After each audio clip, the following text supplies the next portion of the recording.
Well, good rising, you fine, lovely people of the plain. It is Moonday again. Are you prepared? Are you prepared? It's Moonday again. February 5th, 2024. And it's one of those days where I'm still doing stuff. And I have my light on, so sorry. And what else? The moon is 22% waning, going towards a new moon phase. What do you know?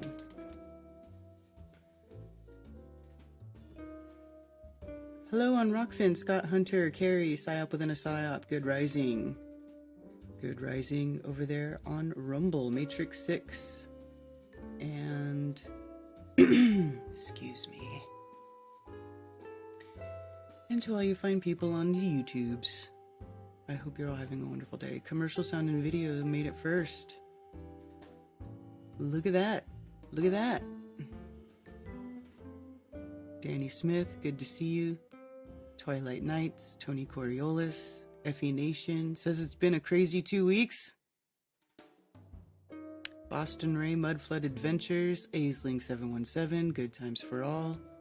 Does everyone here drink coffee? I stopped for a while, then got back into it. Yeah, I drink coffee. Alpine Endeavor, good to see you. Scrotal Xerox, Matrix 1. Hardly ever drink coffee.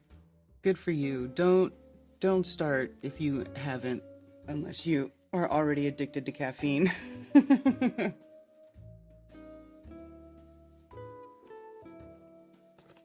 But I like coffee. I like the way it tastes. I like that it's warm. I like the way it smells.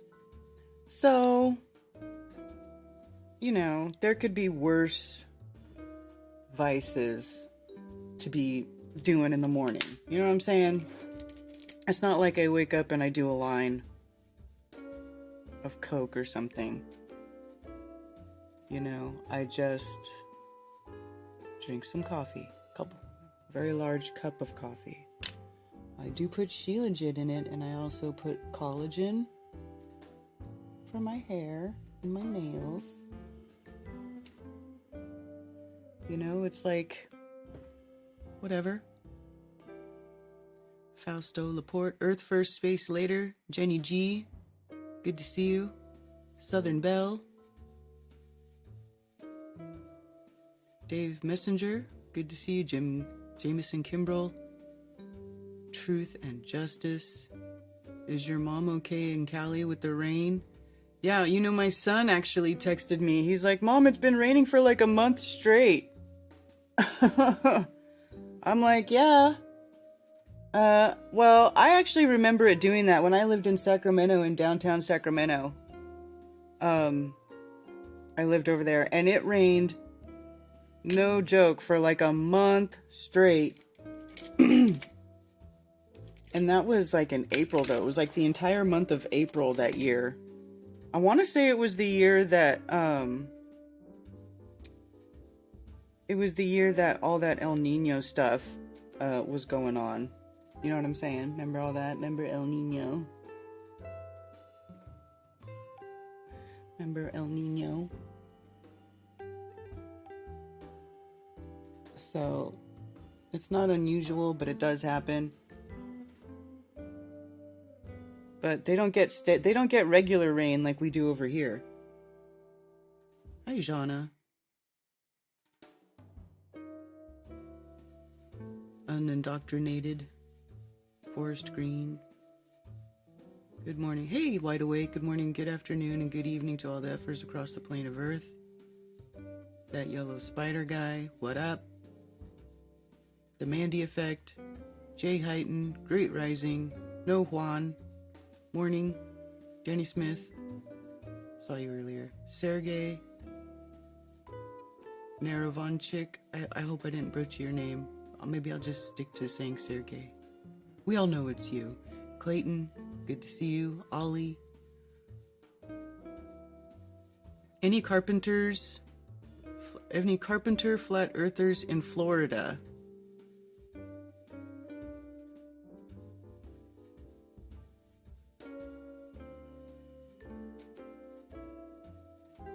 Just having some dabs of shatter for a good wake and bake with coffee before heading to work. Nice. I was just on the live chat NASA channel calling them out as liars and pushing flat earth research. That's hilarious. Good for you.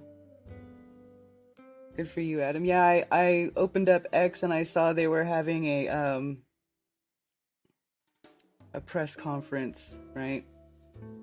I was like, oh brother, what are they launching now? They want to do like launches like every other week. Now that, you know, it's like our voice is so loud. Have you noticed how much they have stepped up doing launches?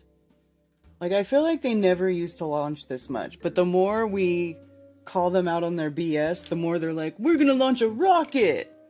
See? Space is real! We're launching our big space stick up into the sky! You know what I mean? It's so funny. They're like, nuh-uh. 'Cause space stick. It just seems like they're doing it way more than they ever used to. You know?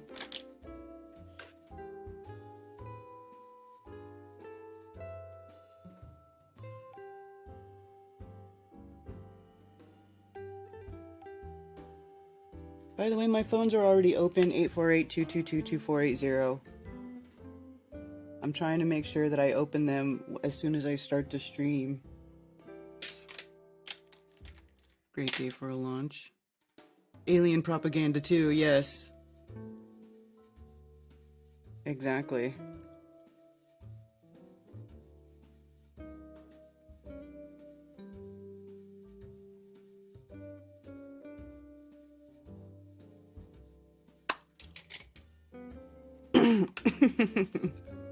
What's up with NASA's parking lot of vintage cars?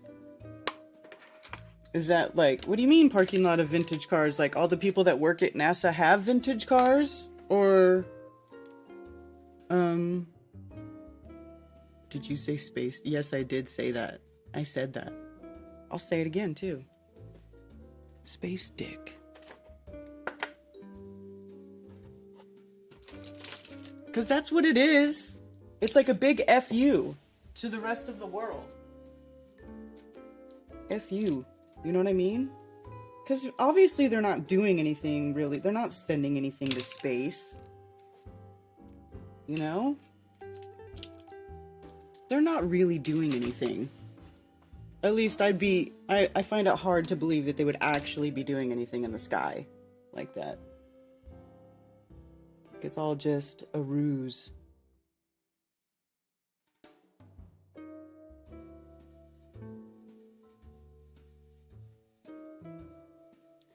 They're going to populate Mars with vintage cars like Cuba. Hi, Liz the Iron Maiden from Scotland. Inhuman Ways, hey.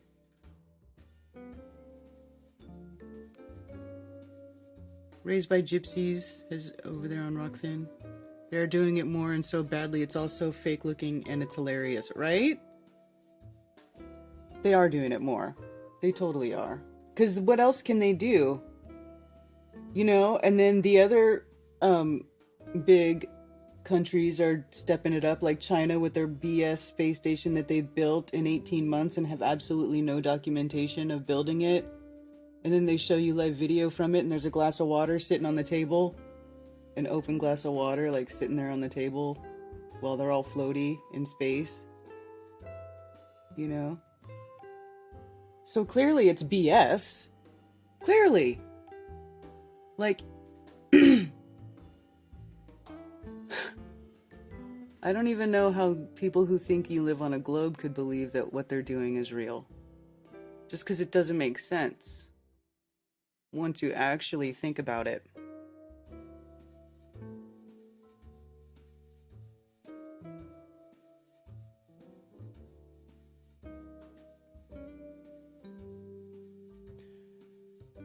Right.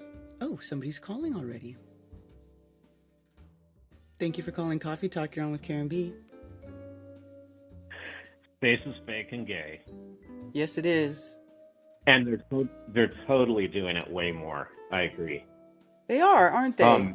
So, oh yeah, yeah, yeah. I've noticed that for like the past year of watching Strange World and space news. It's it's bizarre the way they're so desperate to force it down everyone's throat. Yeah. Anyway, I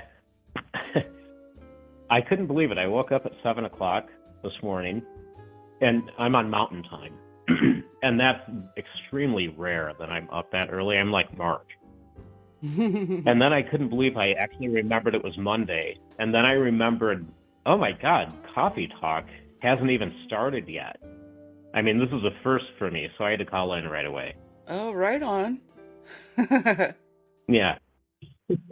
But hey, did you see the fires in Chile? No. No, I didn't. Oh my God.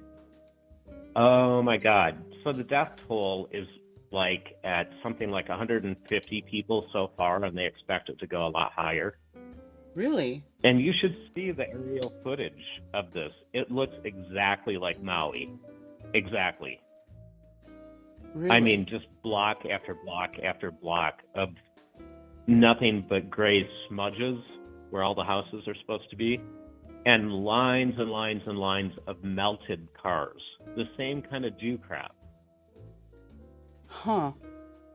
You know, where the hubcaps are, or the rims of the wheels are melted all over the pavement. Yeah, but that can happen in car fires, though. Does it really? I don't remember ever seeing that, but I don't know. Anything that's aluminum has a low Um, melting point, so it'll do that for anything that's got yeah, a high aluminum yeah, content. that's true. That's true.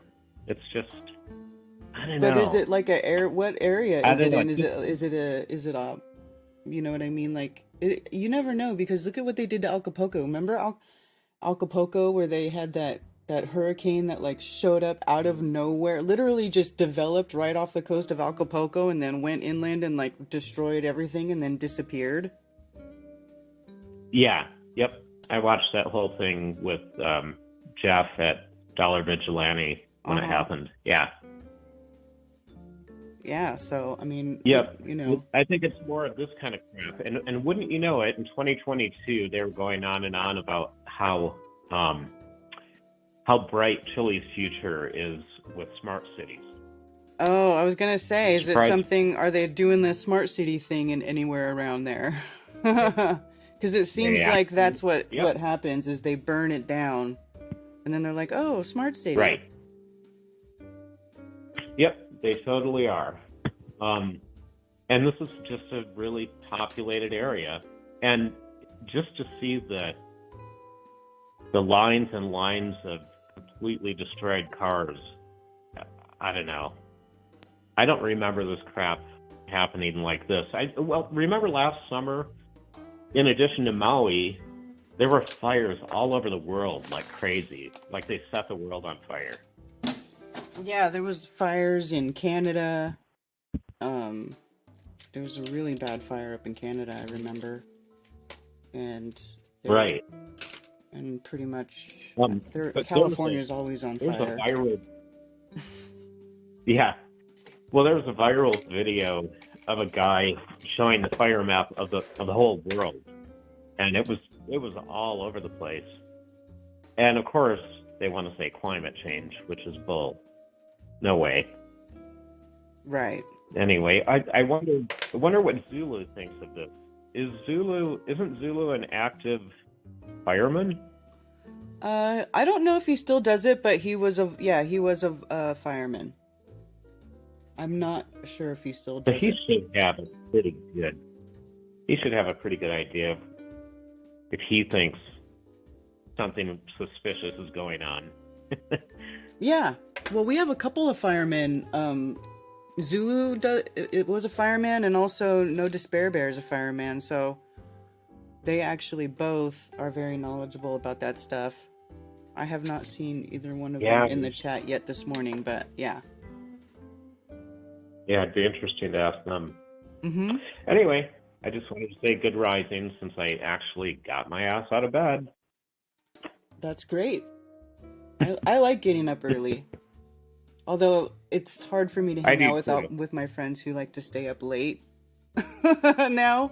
Mhm. But I like it. I like getting up early. I like to be up I and always around enjoy during the it when day. I do it. I just don't. I hardly ever. I hardly ever do it. I just wake up whenever I wake up. But when I do, I'm like, oh, I'm so glad because mornings are nice. Yeah, it is nice. And then like if you go out somewhere, there's not a lot of people around. It's great. Right. You get to watch Karen put her makeup on. Yeah. Yeah. All right, my dear. All We'll right. talk later. Okay, thank you. Okay. Bye. Bye.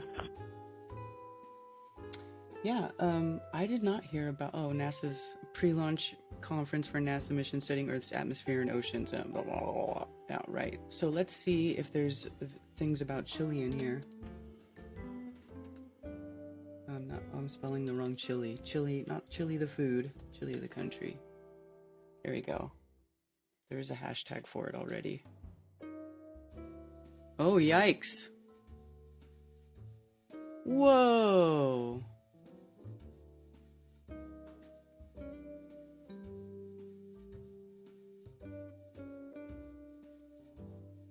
The fires have resulted in the tragic loss of 112 lives, according to Chile's legal medical service as of the latest update. Oh, wow. 1,400 homes have been estimated. 1,400 homes? That's a lot. Where is this? Vina del Mar?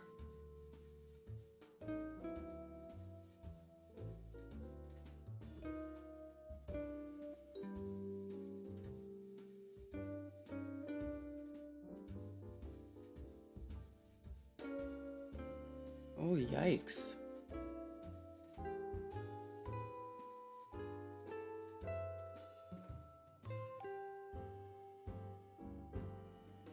Wow, that's pretty bad. Is it just me, or does that look like that was bigger than Hawaii? This is bigger. Excuse me.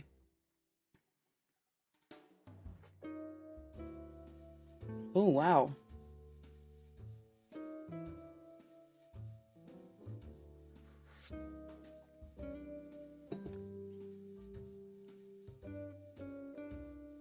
That looks considerably bigger than Hawaii. Wow.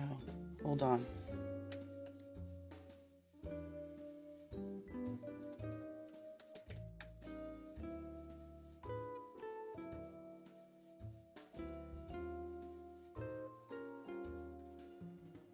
Oh, so this is a coastal town. It's right on the coast. So, Vina del Mar, right here. Right, okay, so it's near Santiago, which I'm sure is the capital. Pretty sure that's the capital of Chile. And, wow. So it's right here. Here's Santiago. And then here's Vina del Mar. Big fire. Valparaiso province, wildfires, wildfires, wildfires.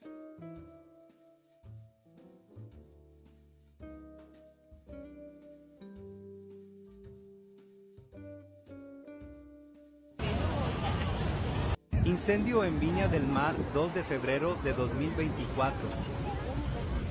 Wow.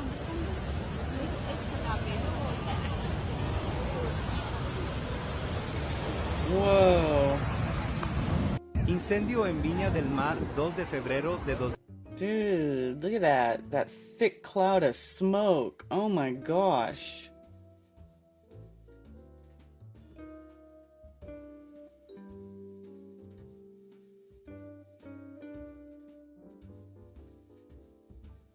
Muy tremendo.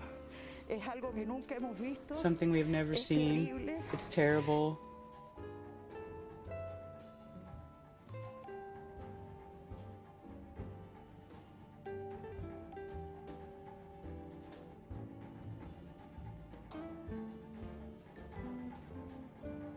This says the fires damaged 1,100 homes, but I just saw a thing that said 1,400. No, yo estoy acá cuidando el cuerpo de mi tío que falleció calcinado, lamentablemente. Uno más de unos tantos que están fallecidos por la veracidad del fuego. No alcanzó a salir de su pieza y lamentablemente lo perdimos. That guy's saying his uncle died.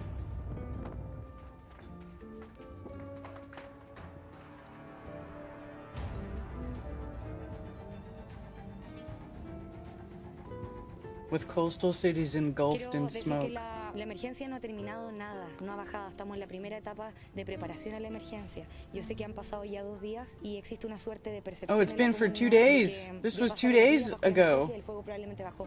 Esa no es la situación. Well, it shows you how much I pay attention to the news when over the weekends. Listen, I've been busy. Hi, Karen Lewis. Good to see you. What do you guys say? What are you guys talking about? Plain truth. Hello in the UK. And if something could, would, or already be, this is where the idea of creation, religion, fake climate change, so you vote for Biden, fake border crisis, so you vote for Trump, the Hegelian dialectic, right? Well, actually, Texas is just taking it into their own hands, and all the crossings have funneled to California and Arizona now, which worries me because my mom's over there in California. I really want her to get out of there.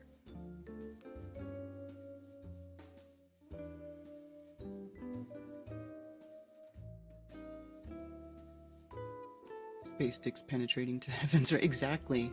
Effed up world gets it. Cami, are you talking about the Aquacure? It's like they're hoarding a bunch of pre-computerized automobiles. Oh, I see what you're saying, Jenny. With the vintage cars at NASA. Right? And 528. Oh, you're really loving the Aquacure set to the 528 frequency, huh? That's excellent.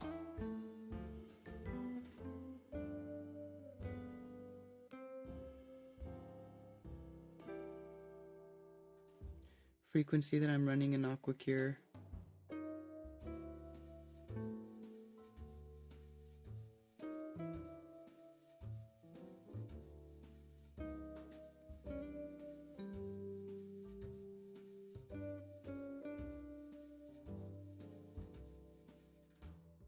Easier to do than Rife. Nice.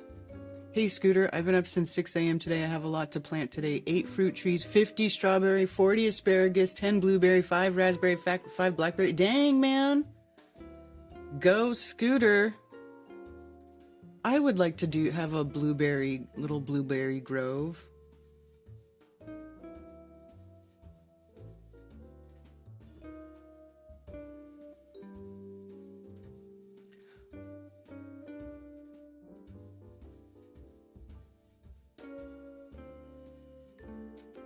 MFT says, all it would take to get rid of humanity willingly would be to record the afterlife somehow. Once there's proof, most will opt out of this life. You might be right. That's probably why we don't know. We're not supposed to know. I think there's things we're not supposed to know. Hey, Nachiketa, good to see you.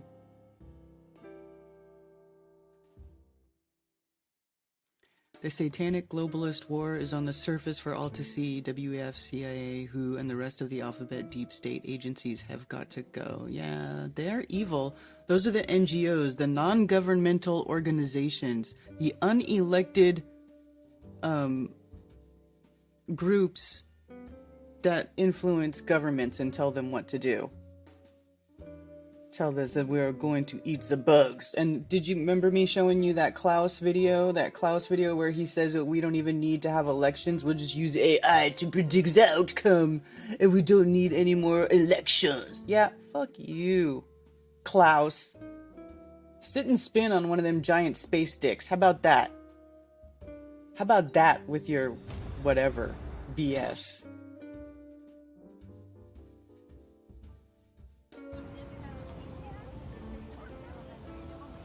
That same video. This is crazy though. 2 days ago, had no idea. Oh wow.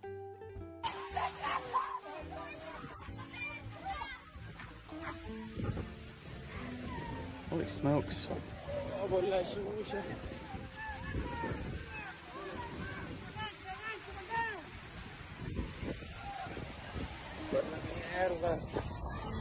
La wea está aquí al lado. Ojalá se apague. One thing I will say is I don't see the police blocking people in, although what is this? What happened here? What's really going to be scary is like if we start hearing the same type of stories, like that police were trying to tell everybody to not go somewhere when they could have gone and then they got blocked in. You know what I mean? Because that's 100% what happened in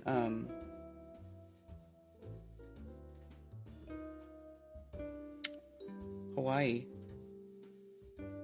Whoa. Oh dude, this video looks trippy.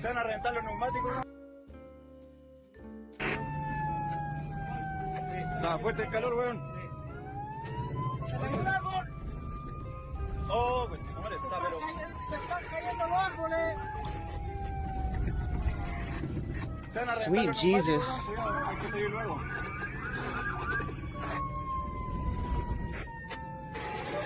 Vamos bien, tranquilos.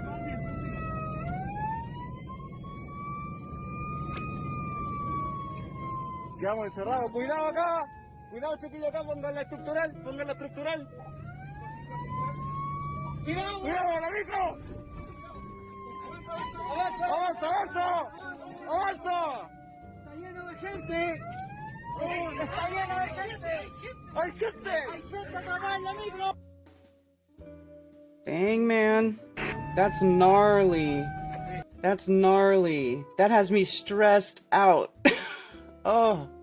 Well, they made it out because you got the video, right? So that tells that that's my story, and I'm gonna stick to it. I'm gonna think that they made out of that. Cause holy smokes, dude.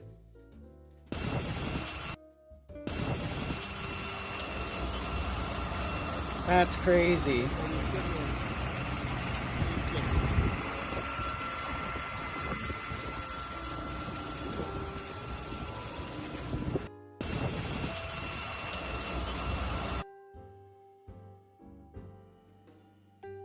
Jeez.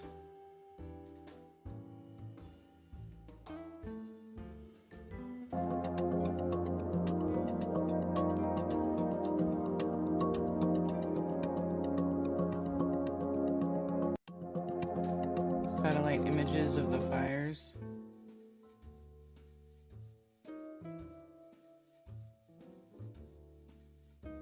Jeez. So I'm assuming right here, this biggest one here is where that Vina Del Mar place is.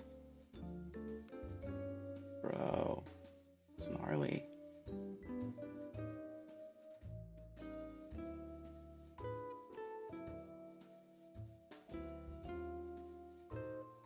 Jeez.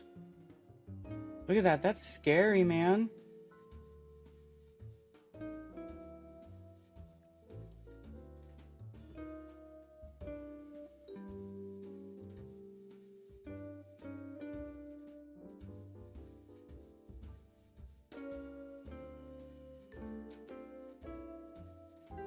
Wow.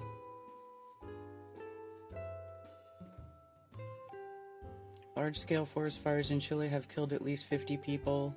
The fire has engulfed densely populated areas of that central part of the country. Oh. State of emergency.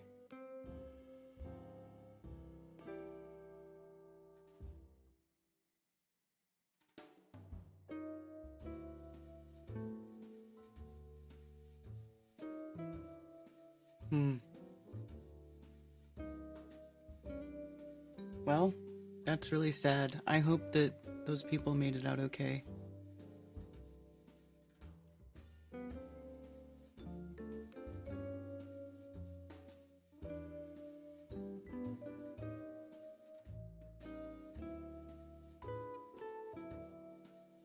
Looks like due to me. I mean, it could be. I don't know. I wasn't there. I mean, there's a bunch of ways they could have started these fires, and it could be due. I don't know.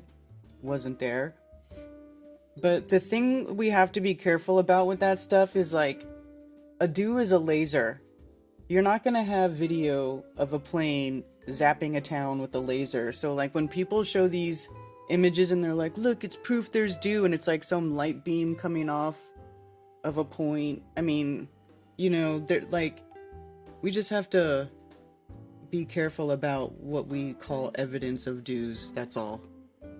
I don't know if I can't confirm or deny, but sometimes people use shoddy things as evidence of that happening, and I just don't like to go there. You know, I don't want to be that person. If it's due, it's due, but, you know, how did the fire start? That's what we need to know. And then that's like also one of the hardest things to prove, right?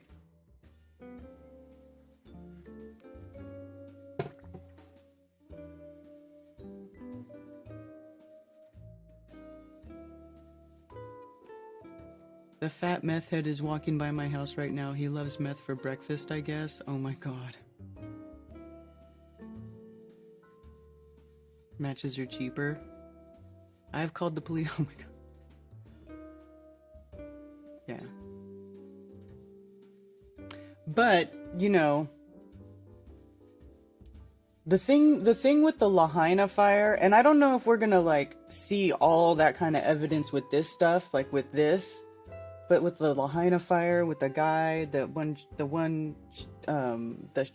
police chief who was in Vegas during the Vegas shooting was there. You know, and there's like a whole bunch of shady other stuff going on with like the local government there and the police closing down roads and the water, and there's very, very suspicious circumstances around the Hawaii Lahaina fire, right? Like clearly there's shenanigans going on there.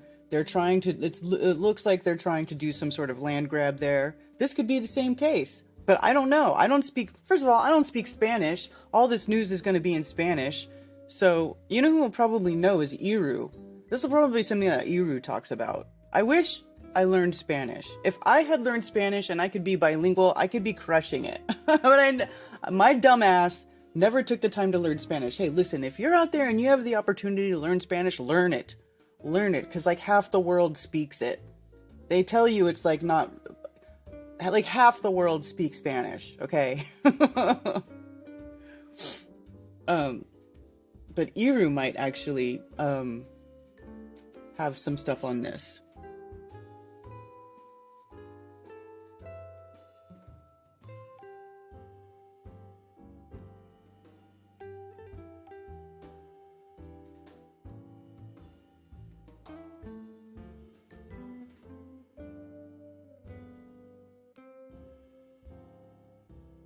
How do you say D's in Spanish? I don't know. Yeah, believing that they're going to space is an intelligence test. If you believe the BS being put out is legit, you're an idiot. I agree, Carrie. It is an intelligence test. I used to be like, when people would say they wanted to... I remember being like a teenager and hearing people talking about like, NASA's stupid, like why are you going to space? And I remember thinking, how could you say that?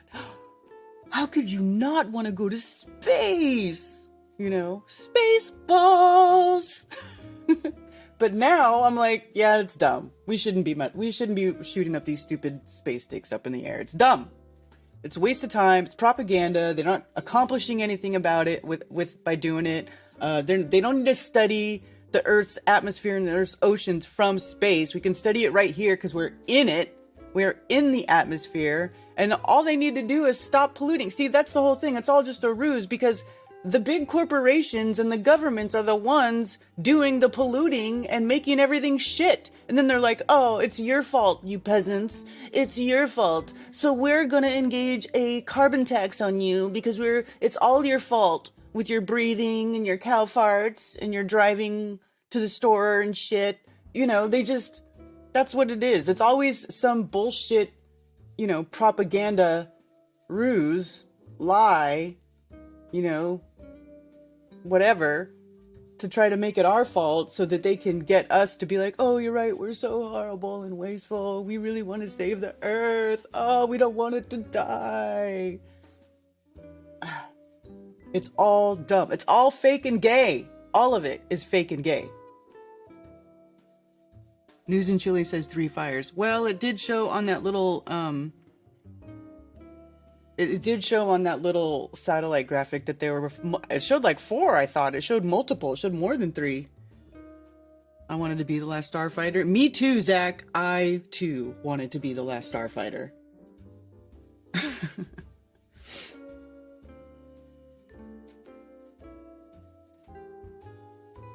Well, you got to be on live chat instead of top chat.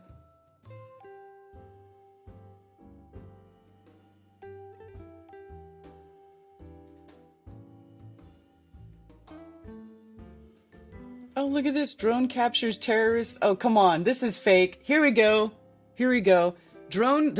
We just happen to have drone capturing terrorists setting fires in Valparaiso. And the drone's like right there above them. Like they don't see the drone. Come on, brother.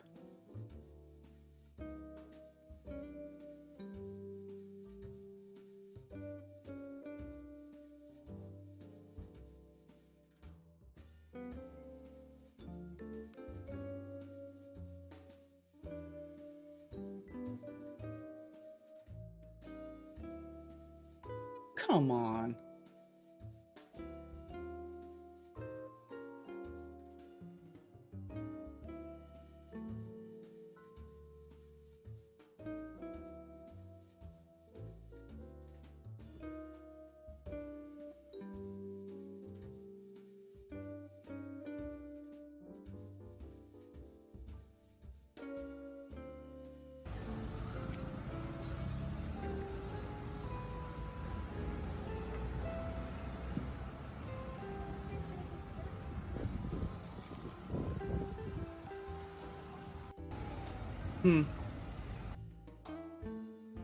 Why the fuck isn't this trending?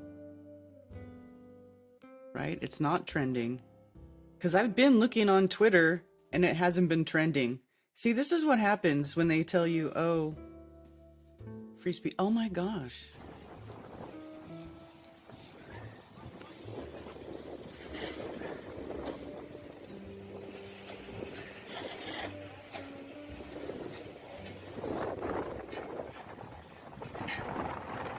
Oh my gosh. Look at all those fiery embers floating around. Oh.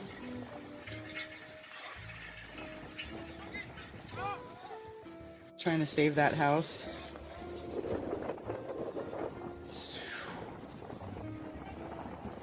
112 people making the deadliest in South American history. Well, I don't know if it's 112 or however many people, but that's a lot.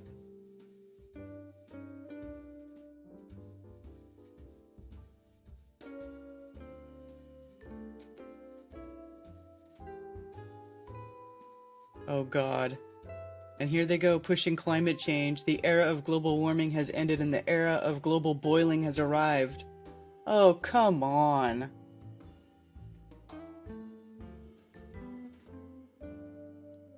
Why don't they just leave us alone? Just leave us alone. Quit messing with the weather, you dicks. Terrible. Wow. Se está incendiando. Holy shit. Ya el bosque aquí cerquita y se van a incendiar las casas. Estoy a metro tomando esta situación y realmente. And it's super windy, you can hear it. No me imaginé nunca que iba a haber esto por acá. Terrible, terrible lo que pasa. And this is the end, right? This is the end of the summer season in Chile, right? Because for us it's been winter, right? The sun's been south of the equator, drying this place out. So this is the end of the summer for them. Heading into winter. So it's got to be pretty dry and like... No, esta cuestión está terrible. Hasta aquí siento el calor del fuego. I mean, if you think about it, okay, so like Hawaii was at like the end of summer. It was like August, right? Early August or whatever. August is like towards the end of summer. That's kind of like the same thing that for them right now. I think. Similar time frame.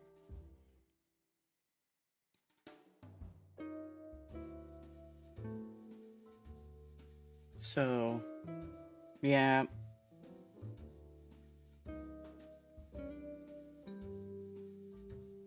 Fleeing homes in Valparaiso's tourist areas. So it's a very touristy part of the state, right? Very touristy part of the state.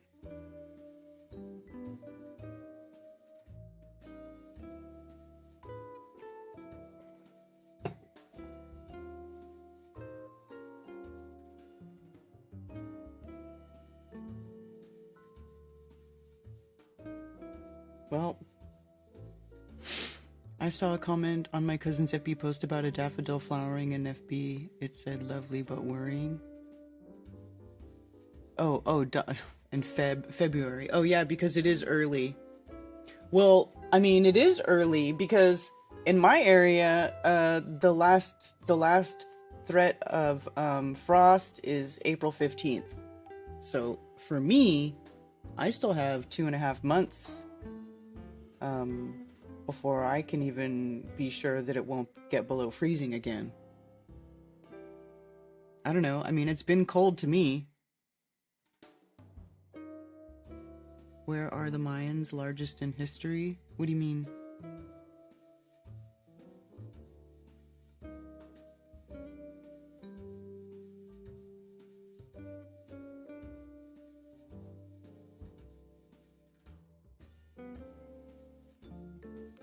Did anyone else hear that they are taking truckloads of food underground? Who's taking truckloads of food underground? Well, I mean, you see with Zuckerberg building his bunker, you know, in Hawaii, on Kauai. I'm pretty sure it's on Kauai, right? Where you're not supposed to build tall buildings, but he's allowed to go ahead and dig a hole in the ground.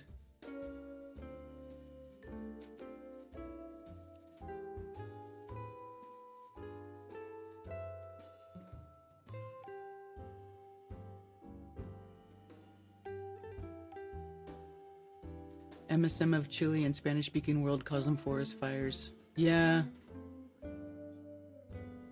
It's funny they call it forest fires, but it burns down a city, right? When I grew up in California, forest fires burned in the forest. And then when the fires came and they burned down all the houses in Oakland Hills, it was the Oakland Hills fire. Right? They didn't call it a forest fire because it wasn't in the forest, it was in the city. So I don't know why they think they can call it a forest fire when it's clearly, that doesn't look like a forest, that looks like a big city where people live to me that burned.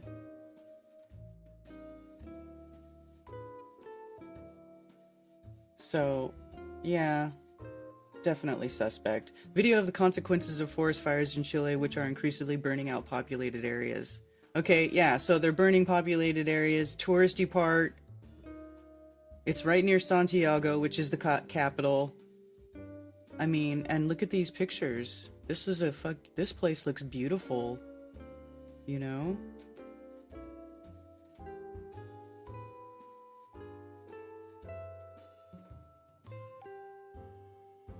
Right? Like, that's beautiful. Look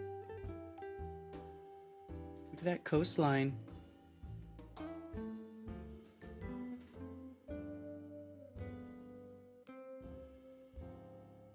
I mean, those are not the most attractive buildings, but you know.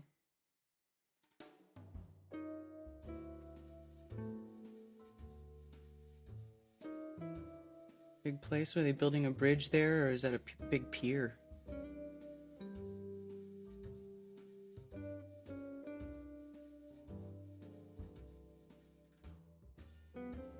Also, too, look right here, you see shipping containers. So this place has a port. So that'll be a high value area for sure. Oh, look at this.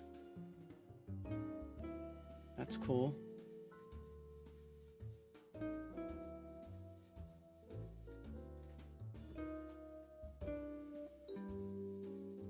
Huh.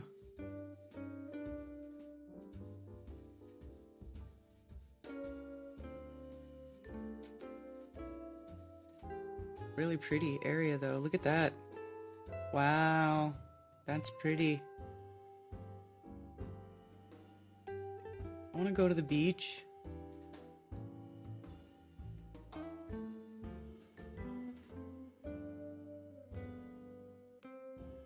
Neat.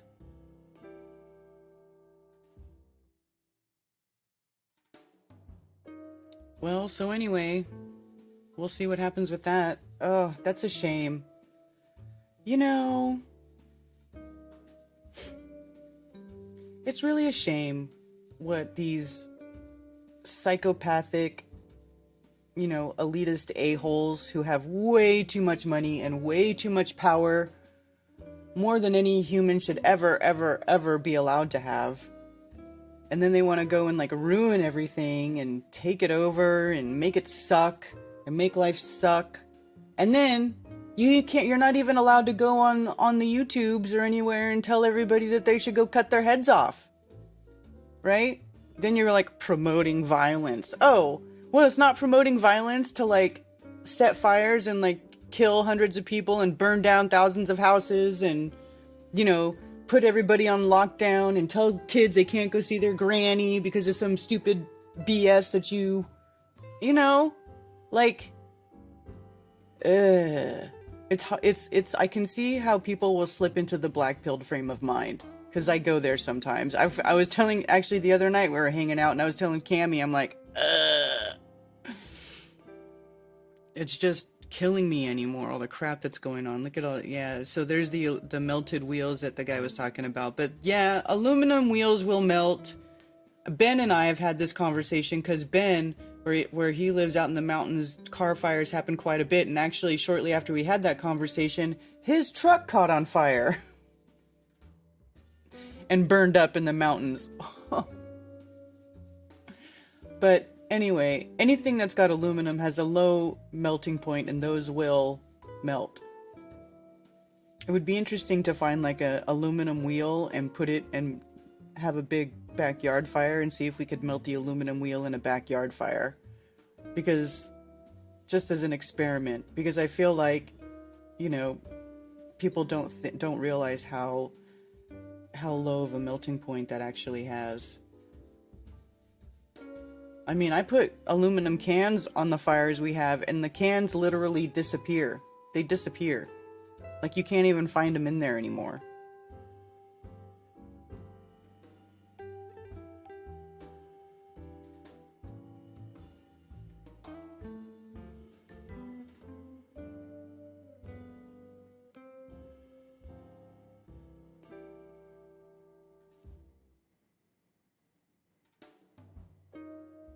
Jeez.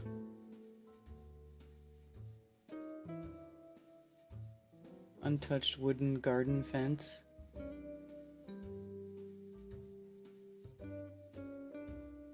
Well, I mean, I don't know. It could be a pocket of survival. Oh, sorry. I'm sorry. Mountain Dew pushing ads for the Baja Blast again. Mostly low-income areas. Well, I think, well, not really.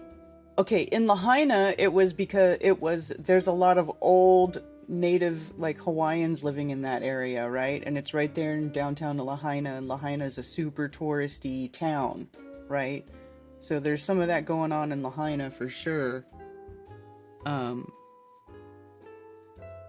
But this I don't know. I'm not sure. It looked like maybe it could have been, but I'm not familiar enough with the area. Look at that. There's just a palm tree on fire. Fuego, las cenizas están agarrando.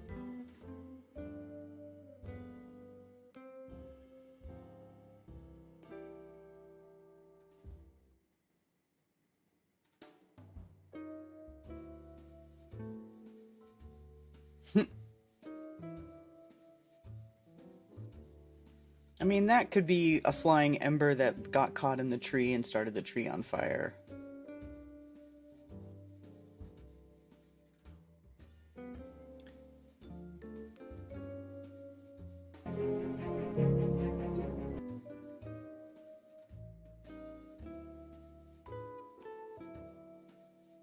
Looks like they're trying to save a farm here. Some sort of tree farm. Salvina Del Mar. See, this layout is very similar to Lahaina, isn't it? Or am I remembering that wrong?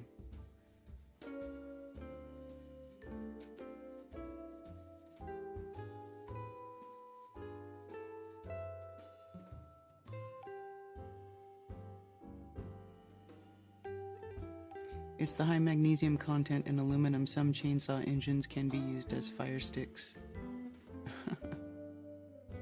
Hi, Chicago artist. All mountains are melted beer cans. That's funny. How do you know it was beer? It could have been fizzy water.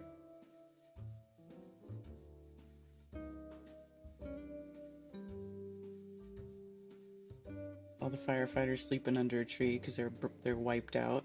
I bet.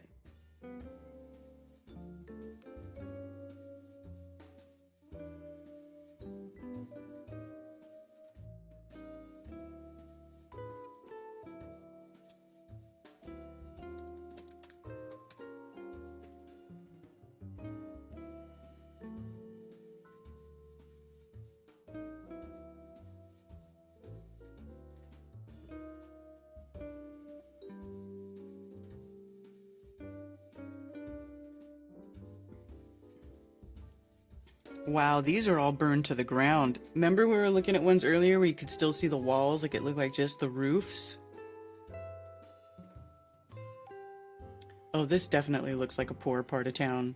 This looks like Shackville.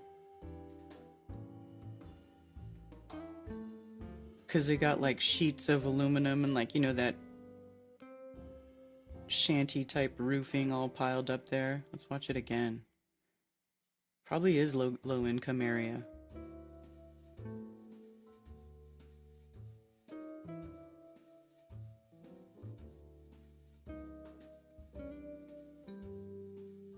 I mean, this house across the street that isn't burned, that does not look like, this does not look like a high income neighborhood. Definitely not. So here's another wooden fence that didn't burn down. I mean, you know, I don't know. Winds change. Fire's unpredictable. That's what I always learned about fire. So I don't know. I'm not going to make any comments to that. I mean, the fire could have been started for nefarious reasons, any number of ways. And looks like a bunch of poor people got burned out of their homes again. You know, this is not...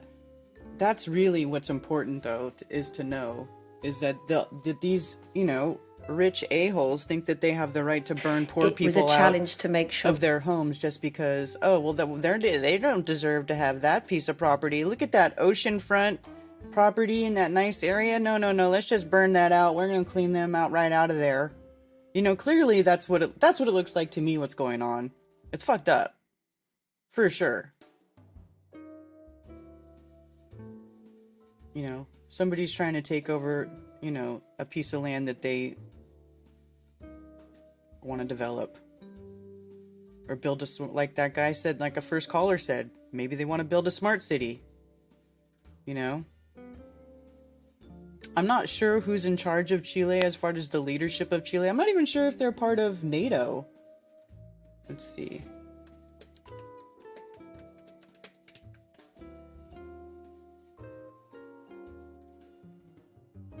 No, they're not. Because this is North America. Oh, there's only one South American state that is part of NATO, looks like.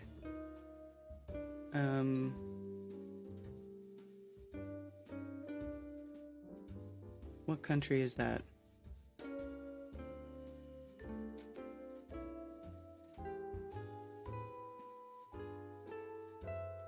Country seeking membership.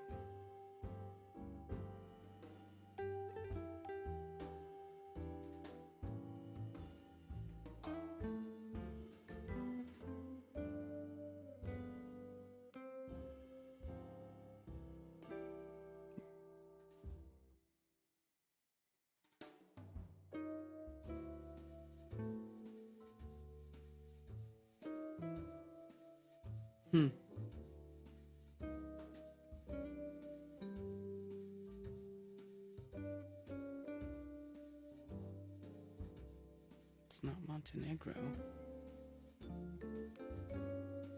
What country is this?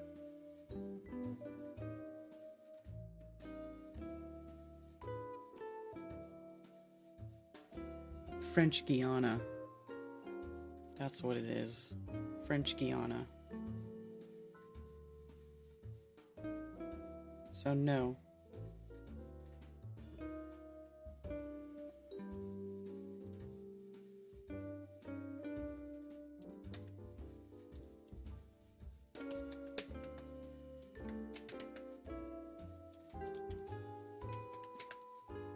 I'm curious of who runs the Chilean government.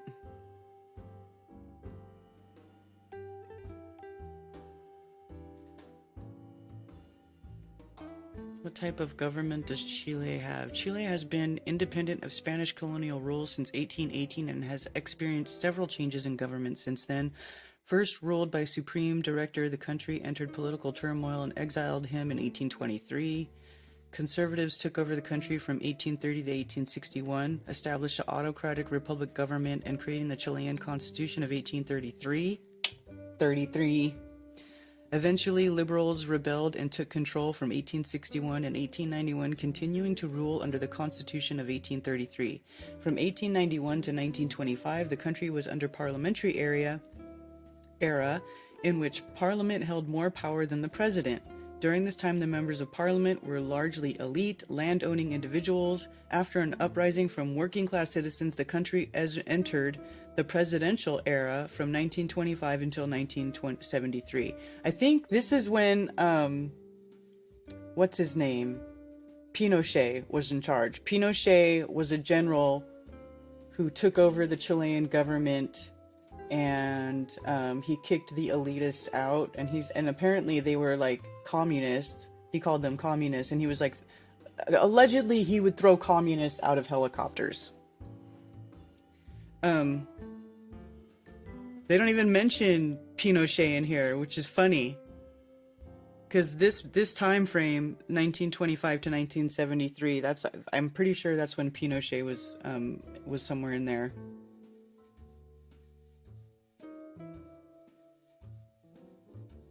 Under the representative democratic republic, the president is both the head of the state and the head of the government. In addition, the National Congress is divided into Chamber of Deputies and Senate. This branch of government carries out legislative power and shares executive power with the president. A separate judiciary branch carries out matters of legal concern.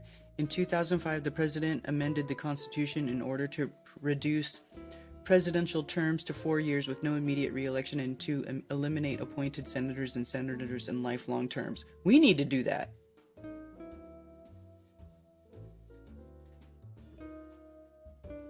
So, I'm curious. I want to look up when Pinochet was in charge. Come on. Augusto Pinochet. Here we go. Oh, from 73 to 1990. So he's after that.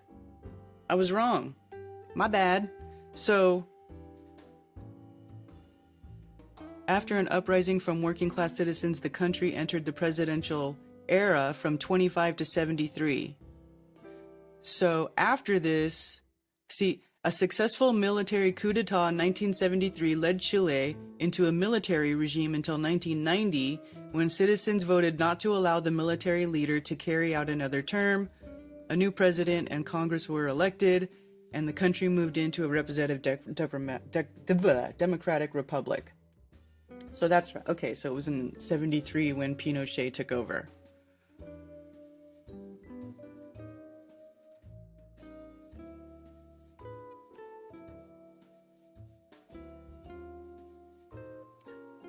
Augusto Pinochet, born November 25th, 1915 in Valparaiso, Chile. Oh, born in Valparaiso, which is where is on fire right now. And then he died in Santiago, leader of the military junta that overthrew the socialist government of President Salvador Allende of Chile, September 11th, 1973. On September 11th. Dude, this is crazy. Pinochet was head of Chile's military government, 74 to 90. During his dictatorial reign, tens of thousands of opponents of his regime were tortured. Pinochet, graduate of the Military Academy in Santiago, 1936, was a career military officer who was appointed Army Commander-in-Chief by President Allende 18 days before the coup, which he planned and led. So he got appointed by the president, and then he took it over. Pinochet was named head of the victorious junta's governing council, and he moved to crush Chile's liberal opposition. In its first 3 years, the regime arrested approximately 130,000 people, many of whom were tortured. Holy shit. In June of 1974, Pinochet assumed sole power as president, relegating the rest of the junta to an advisory role.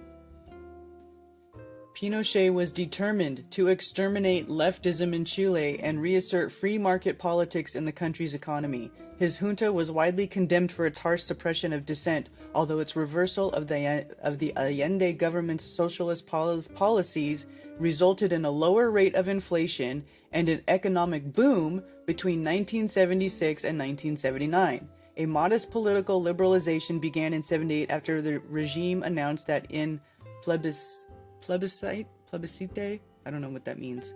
75% of the electorate had endorsed Pinochet's rule.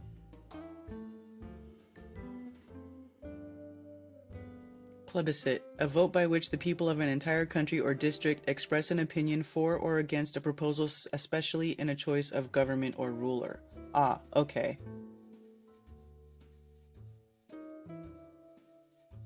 So 75% of the people voted for Pinochet after he took it over. Under a new constitution promulgated in March 1981, Pinochet was to remain president for an 8-year term until 1989, when a national referendum would determine whether he served an additional 8-year term. During the 1980s, Pinochet's free market policies were credited with maintaining a low rate of inflation and an acceptable rate of economic growth. Despite a severe recession in 80 to 83, Pinochet permitted no meaningful political opposition, but he fulfilled his constitutional obligation to hold the plebiscite scheduled, which took place earlier than mandated in October 88. The result was a no vote of 55% and a yes vote of 43%.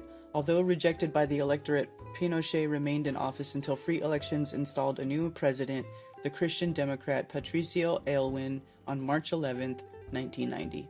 Oh, 311. Another Masonic number, huh?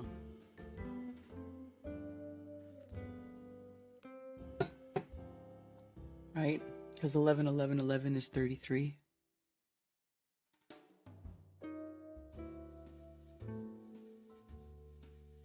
Thatcher's government expressed support for Pinochet after he seized power in Chile in 1973. Really?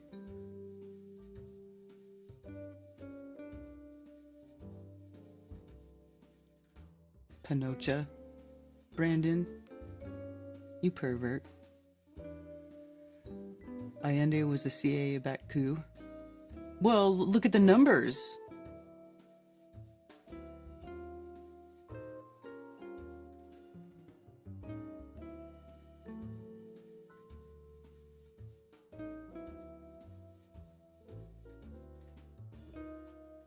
Using cell phone voting.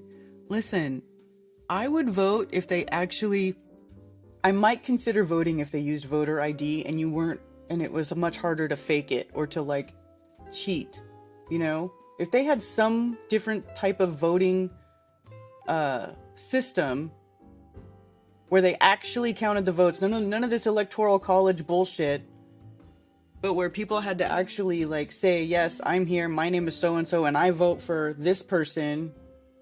You know, none of this anonymous, ooh, don't talk about it, don't tell. No, fuck that. Let's talk about it. Let's show. Let's put the numbers up. Let's be upfront about it. You know? I might consider it.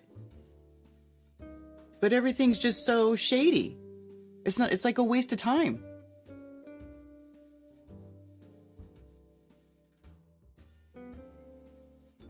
On an old Alex Jones docu, it said the first CIA coup was Iran in the 50s, where they got rid of democratically elected Mohammed Mossadegh and replaced him with the psycho that killed loads of people. I mean, this is why I'm an anarchist. 'Cause governments kill people. More than doctors, more than heart disease, more than meth, more than anything in the world. Governments are the most detrimental to your health.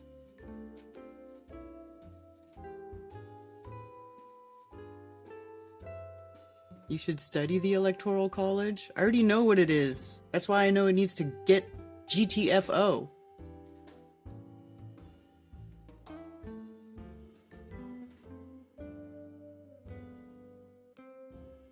Or dead people voting, right?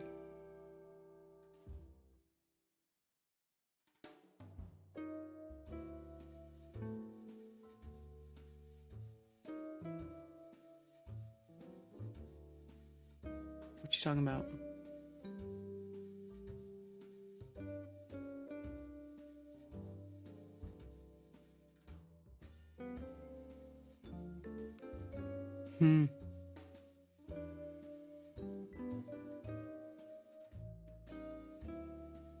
Operation Ajax, Iran leader taken out because he nationalized the Iranian oil industry, you know, in his own country.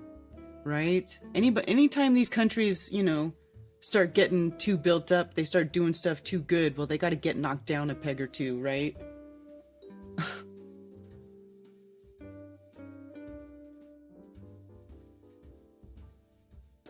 Pinochet sounds like a fine wine.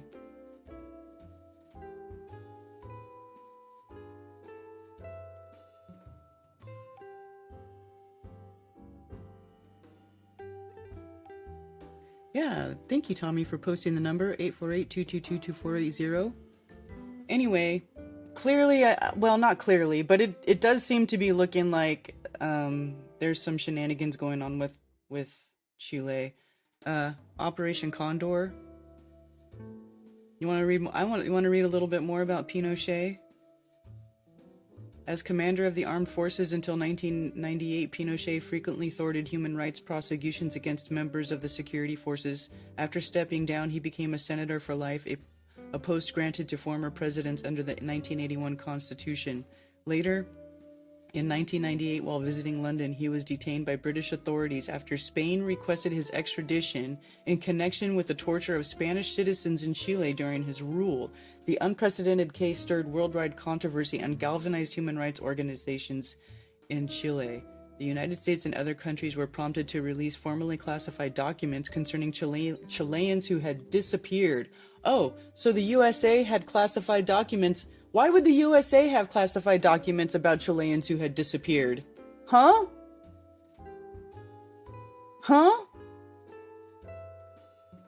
Who were kidnapped and presumably killed by the Pinochet regime. The disclosures brought to light details of Operation Colombo, in which more than 100 Chilean leftists disappeared in '75, and Operation Condor, in which several South American military governments coordinated their efforts to systematically eliminate opponents in the 70s and 80s. In January 2000, Pinochet was allowed to return home after a British court ruled that he was physically unfit to stand trial. Nevertheless, he continued to face investigations by Chilean authorities. Later in 2000, Pinochet was stripped of his immunity from prosecution, which he had enjoyed as a former president, and was ordered to stand trial on charges of human rights abuses in Chile. Immunity is lifted on a case-by-case basis. The charges were dropped in 2002 however, after Chile's Supreme Court upheld a ruling that he was mentally incapable of defending himself in court. Oh. Soon afterward, Pinochet resigned his post as a senator for life. Near the end of 2004, the National Commission on Political Imprisonment and Torture issued its report, which confirmed more than 35,000 cases of torture that took place during the Pinochet regime. In 2005, the Chilean Supreme Court voted to remove Pinochet's immunity for illegal financial dealings, as well as for a case involving the disappearance and execution of at least 119 political dissidents, whose bodies were found in 75 in neighboring Argentina. Maybe those were the ones he threw out of the helicopter. He was ruled fit to stand trial for those crimes.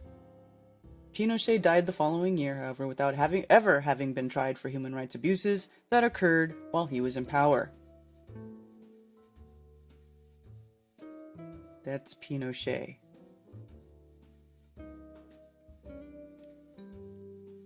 CIA is involved in everything.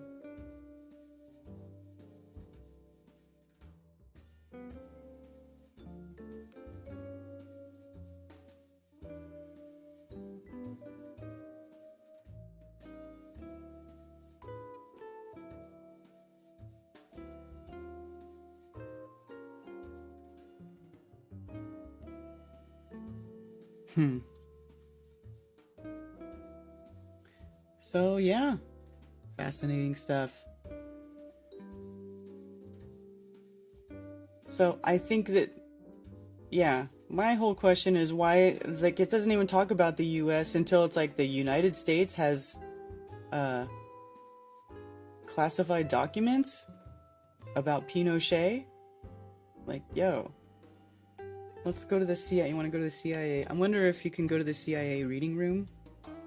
Let's see. I forget that I did that. Here we go. Freedom of Information Act. Let's do a search for Pinochet. Search. Augusto Pinochet. Scenarios of dramatic political change.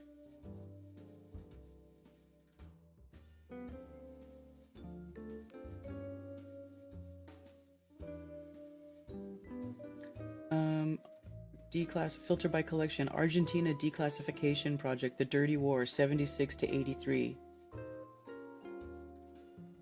The Dirty War.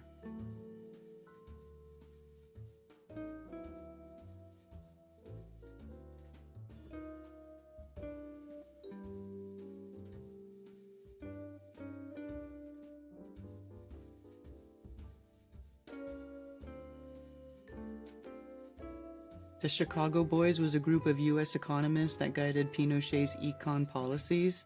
Huh. Is that in that book that you were talking about earlier? Gnome Digest?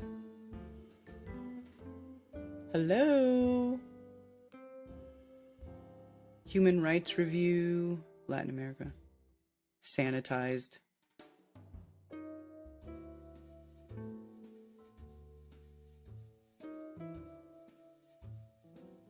Hmm.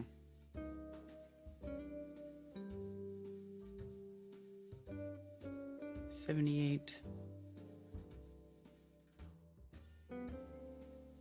77, sanitized.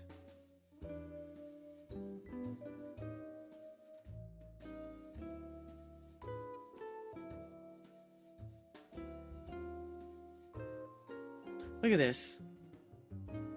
Freedom of information.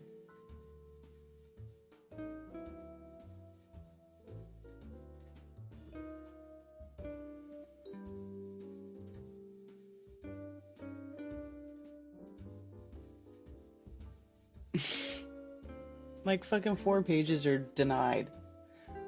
Why even call it a Freedom of Information Act? Let's call it, the Crumbs of Information We're Willing to Give You Act. Because there's no fucking freedom of information here. Chilean President Pinochet is so incensed over the UN resolution condemning Chile for human rights violations that he has asked the foreign ministry to assess the consequences of a Chilean withdrawal from the UN and its affiliated international organizations. Oh. So they are a member of the UN. The fact that Cuba was among the nations that joined the US in co-sponsoring the resolution caused particular consternation in Santiago. Foreign ministry officials believe that it would be a serious mistake for Chile to withdraw from the UN. However, they are trying to calm the president. The government, meanwhile, has not implemented plans made earlier this year to lift the state of siege on December 11. Page denied, page denied, page... Fuck you guys, dude. Like, come on. Everything. Why do they... You know... They should just put sanitized on everything. Because look at... All of it is sanitized. Look at this.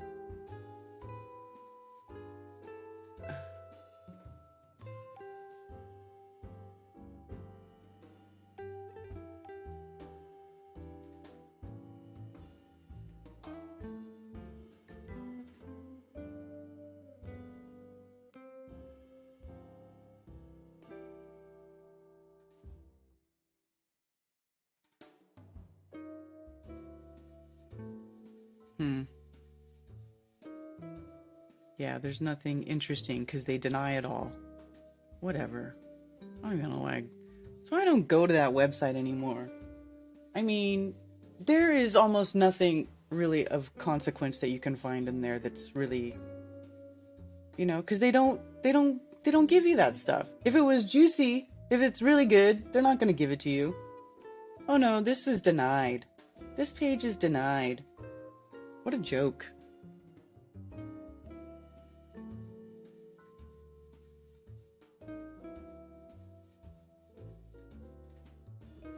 Argentina was a prosperous democracy until CIA put Pinochet into power. Well, I don't know because, I mean, I don't know. I actually am one that doesn't really believe in the word democracy to be a good word. I think democracy is another word for communist, to be frank. Because they keep trying to call our country a democracy. But you know what? Did you guys say the Pledge of Allegiance when you were a child going to school? I pledge allegiance to the flag and to the republic for which it stands. For the republic, a constitutional republic is what this country is supposed to be, not a democracy. A democracy is mob rule. Majority rules. So 51% can make a law for the other 49%. That's bullshit. That's bullshit. Don't you guys see? Don't you see? We've all been duped into thinking that democracy is a good thing, but democracy is just another word for communist. I wish I had realized that like 20 years ago. Or more. Freedom of Information Act, right? Act in quotes, because they're just acting like they're going to give you the information.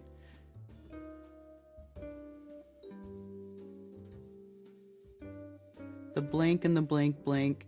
Exactly.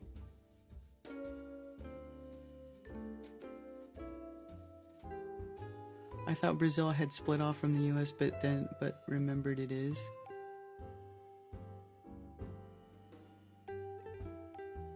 Allende was your typical Latin socialist and was trying to return more land to the people, and US corporate wasn't having it. I never said the Pledge of Allegiance. I know, but if you listen to what it says, that's what it says. It doesn't say I pledge allegiance to the flag and to the democracy for which it stands. That's not what it says.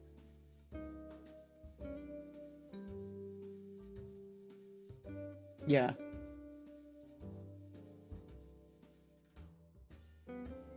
I don't know. Listen, I'm just going to go back to my original statement that governments are bad for your health.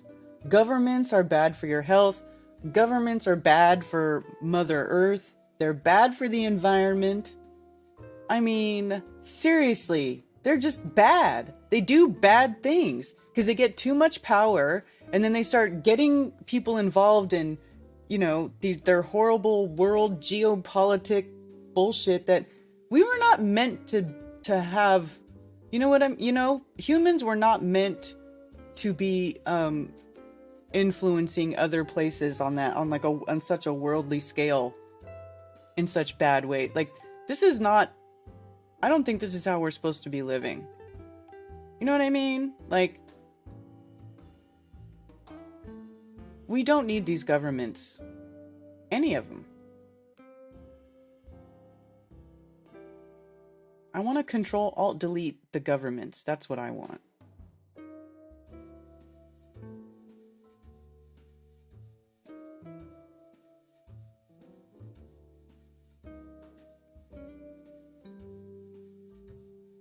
Oh my gosh. Remember that Real Genius movie clip when they used the remember this? This is so funny because you would never see this. Oh my gosh, this is so Hollywood.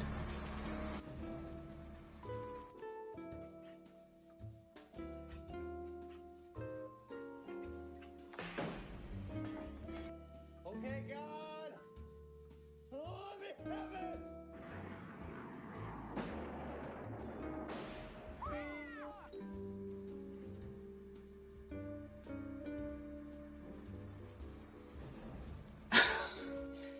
You would not see a laser in broad daylight being, you wouldn't see it like that.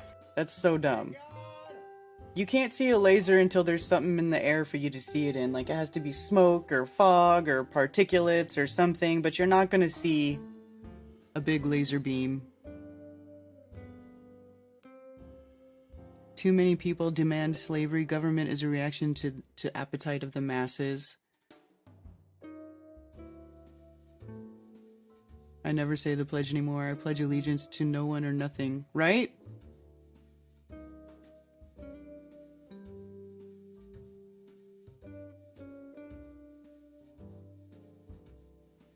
I know. My son was in Boy Scouts for a little while, my son and daughter.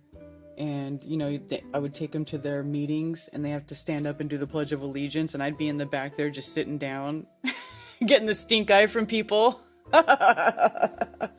That's right. I ain't doing no Pledge of Allegiance.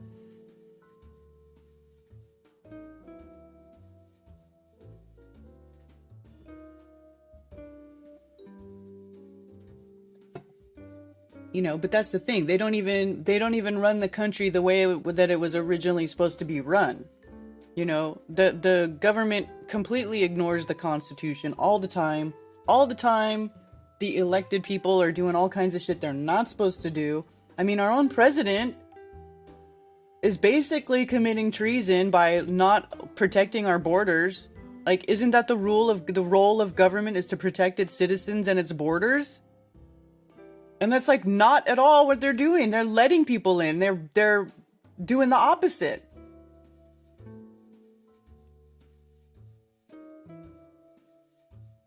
Chemtrails leave particulates.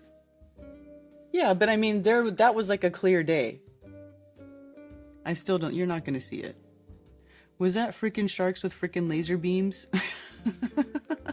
What's up, Crypto MILF? I always talk about Real Genius people. They've been wanting to roast our brains forever now. Yes, they want to violate our brain waves. They definitely want to violate our brain waves. Trans Scouts coming soon. Oh, Lord.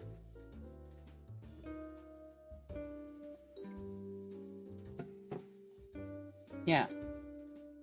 Because I'd be okay with government if it actually did what it was supposed to do, where it protected the people and the borders, and that was it.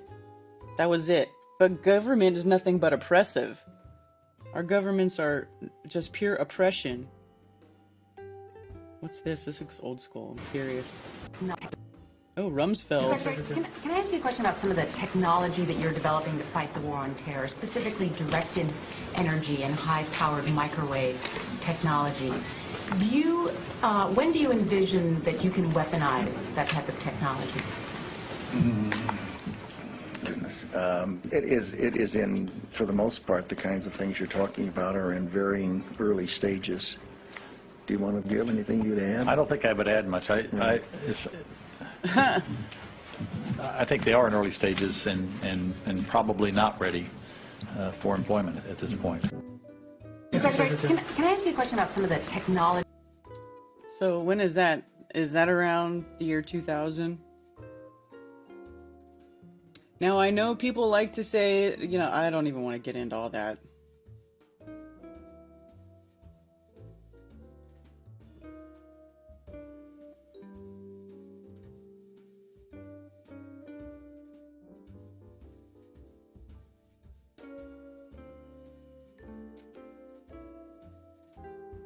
So is the number still 112?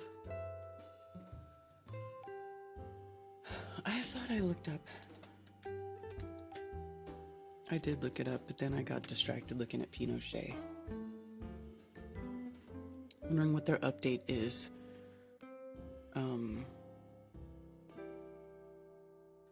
Killing at least 112 people over 3 days. 46 more than 100. What's the most recent?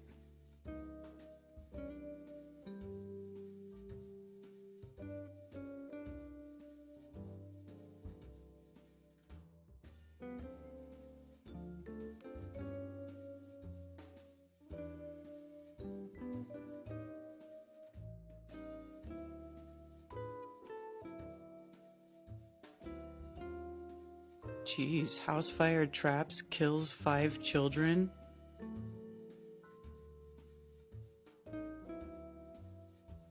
Holy smokes. Were these children left at home alone?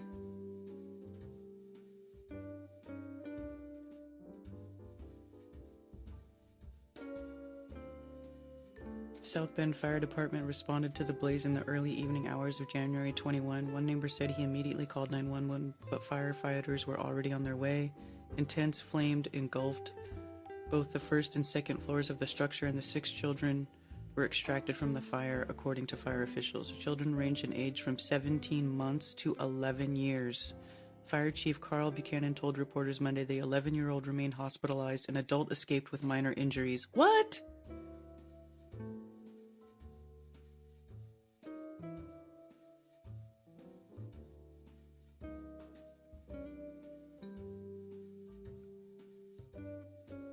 Of the 6 children pulled from the home, 5 were pronounced dead. The 6th was airlifted to Indianapolis. One firefighter was injured when he fell through the 2nd floor onto the 1st floor. He's expected to recover.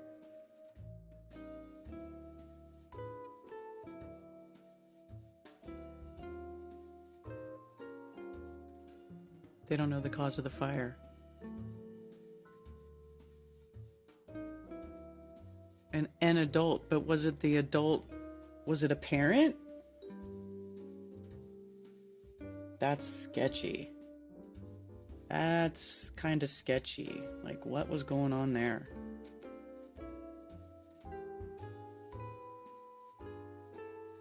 So it looks like that 112. That's pretty. That's the number so far.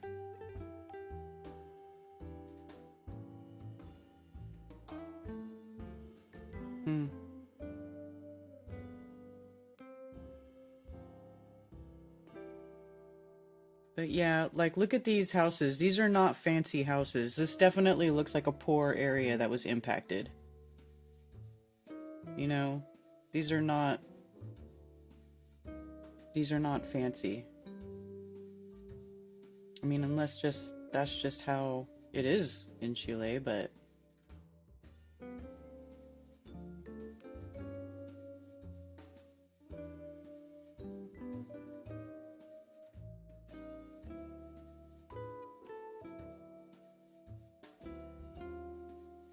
I mean, this just looks like it's all just a poor mess.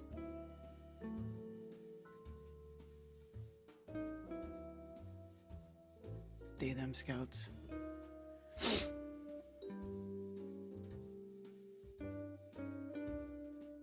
I wouldn't advocate no government just because there's corruption in it. I don't see another way, but I'm open to suggestions. How about everybody just is responsible for themselves and you don't be a shithead? How about do no harm, cause no loss? How about that? It's pretty easy to not be a shithead. I'm able to do it. And I'm pretty sure most of you are able to do it on a daily basis. It's very easy for us to not be shitheads, right? In dealing with each other, most of the time, everybody's really cool. But every time I have to deal with the government, it sucks.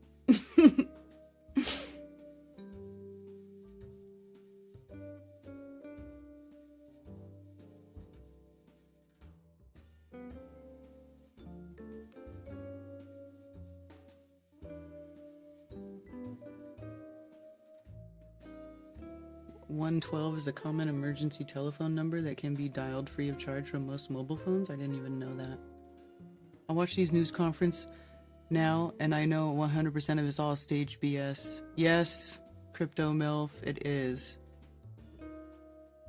There's still a lot of shitheads out there, though. Yeah, but you know why? It's because that's the system that they're familiar with. That's all they know.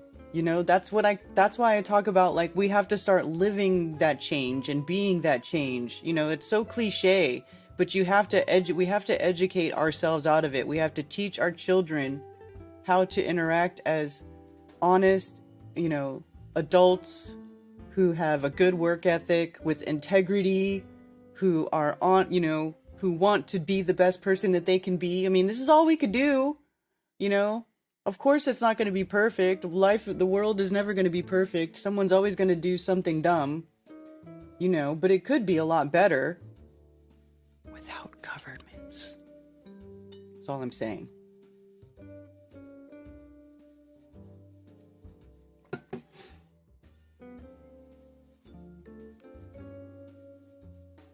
Stop paying them for non-performance, right?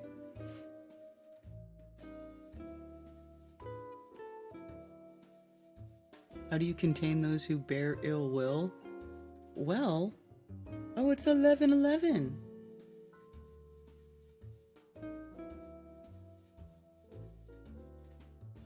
It's 11/11, y'all.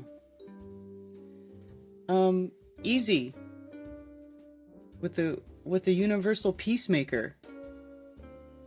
That's how.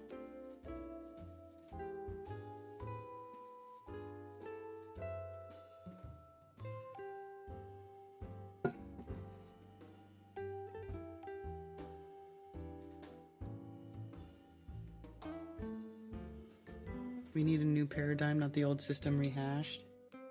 Yeah, who knows what's gonna happen, you know? All I know is I'm just trying to, day by day, just do the best I can for my family, you know? Just keep my children fed, my animals, you know, fed.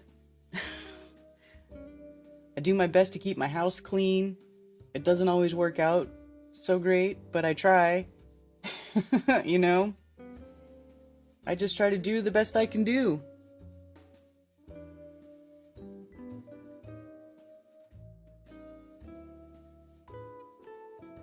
Hey, Sherry Ives, Sarah G, Angela Baby Carson. No, and I'm not answering any more of your questions, Catherine, because you ask a lot of questions, but then you never answer any of our questions, so... Quid pro quo. Quid pro quo. You know? I still don't even know where you're from. But you, like, criticize Americans and make blanket statements about Americans. All Americans want this. All Americans want that. And then we're like, where are you from where you think that? And then you don't answer us. So, whatever. Anyway...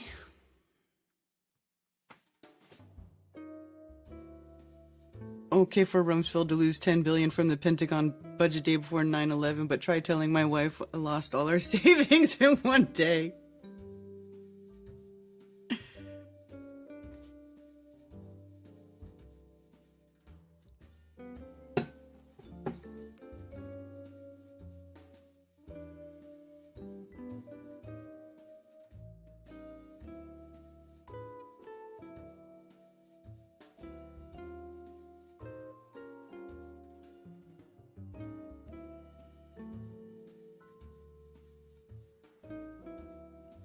Yes, you have.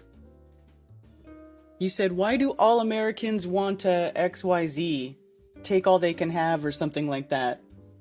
It was in a couple streams ago. Yeah, you did. I don't tell lies.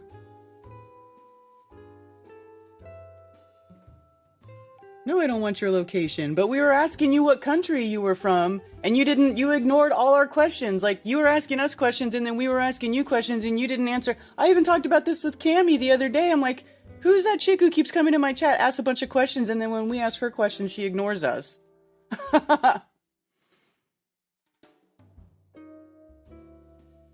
No, I'm over it. I don't care anymore. I'm done caring. I don't care. Karen, don't care. Probably, Josh. All right, look, I gotta go. I'm gonna go warm up my coffee. I will BRB.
It's easy to talk shit, huh?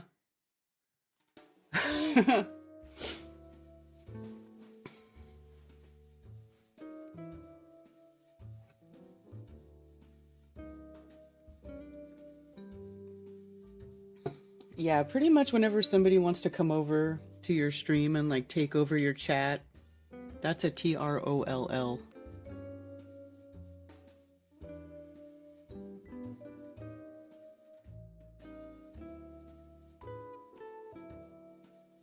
I love how all of you guys are putting up your state. That's so funny.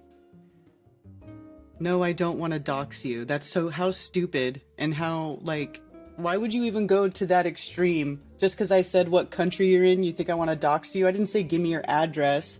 I didn't say give me your GPS coordinates. I didn't say give me your full first name and last name.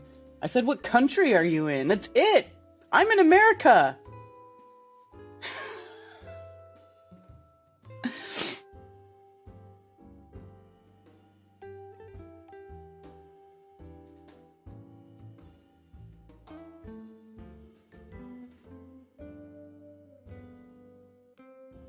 Langley, Virginia. Hey, Ben.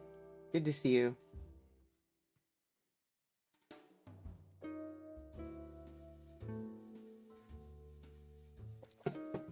But no, I'm not trying to dox anybody.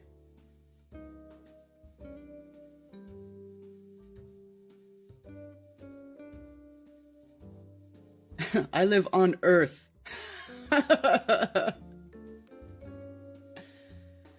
I was in a supermarket with my mom when JFK was killed. That's random.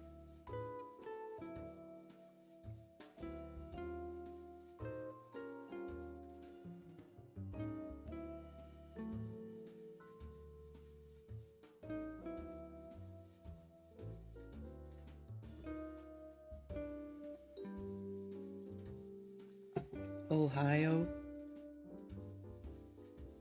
I know. I don't think Catherine's a flat earther. I think she's like psychoanalyzing us. I don't know.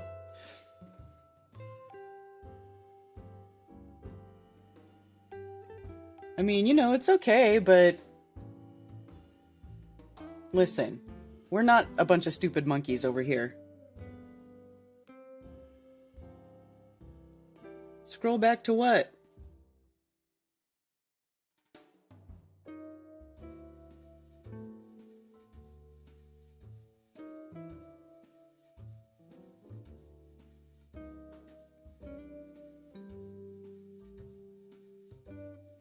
Who in here remembers the 60s? I don't, because I wasn't born yet.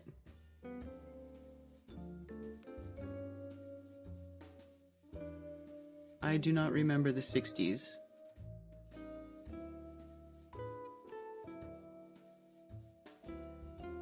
Do you think the JFK assassination was related to the fake moon landing? I sure do. Well, he announced the space program to start going to the moon, right? Didn't Kennedy announce the space program? Where he said, we do these things not because they are easy, but because they are hard, right? Space is hard. So maybe he announced the space program and then he found out it was bullshit. I'm not exactly sure how that timeline would go. Somebody would have to like analyze the timeline of JFK's presidency and like those speeches. I haven't done it, so I don't know how it went. Like, when did the speech, well, I guess we could look it up. Let's see. Famous JFK speeches. Let's look it up. Let's look at it. Historical speeches by JFK. Acceptance of the Democratic Nation for President. Okay. Address to the Greater Houston Ministerial Association. City upon a Hill. Inaugural address. Address to joint sessions of Congress. I don't know which one he, Nation space effort. Okay, 62. Address at Rice University on the nation space effort. So that would be it, right?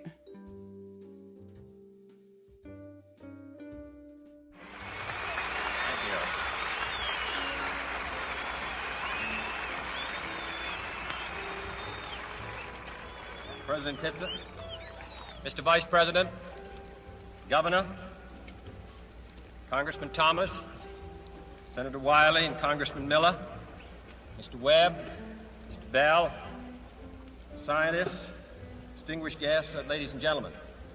I appreciate your president having made me an honorary visiting professor, So and this I is will assure you September that my first 12th, lecture will be, 1962. And it has here the I am quote I delighted was to be saying. here, and I'm particularly delighted to be here on We choose to go to the moon in this decade and do other things, not because they are easy, but because they are hard. Okay, so that's September 12th, 1962, right? So then what is the one where he talks about the hidden societies?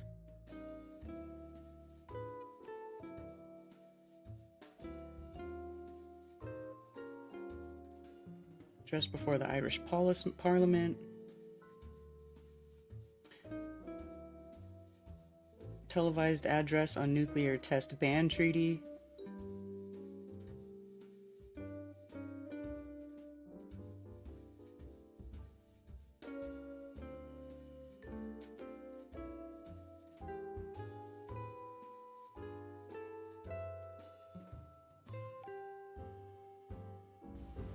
The President's remarks upon receiving an honorary degree from the Cage on the campus at Amherst College in Amherst, Massachusetts, October 26, 1963.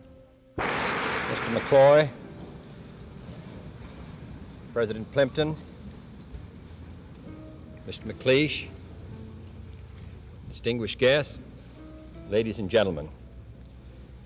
I'm very honored to be here with you on this occasion, which means so much to this college and also means so much to art and the progress of the United States. This college is part of the United States. It belongs to it. So did Mr. Frost, in a large sense, and therefore I was privileged to accept the invitation, somewhat rendered to me in the same way that Franklin Roosevelt rendered his invitation to Mr. McLeish, the invitation which I received from Mr. McCloy. The powers of the presidency are often described. Its limitations should occasionally be remembered. And therefore, when this is not chairman of our Disarmament Advisory Committee, who has labored so long and hard. Because I'm looking at the ban on the nuclear test. Does anybody know which one where he talks about the hidden societies? That's what I'm trying to find if the secret society one is before or after the one where he does the announcement on space. Right? So space announcement was September 12th, 1962. Cuban Missile Crisis. Address at Vanderbilt University. Let me view transcript.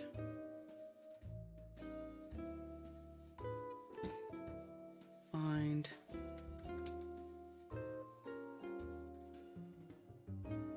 This is not it.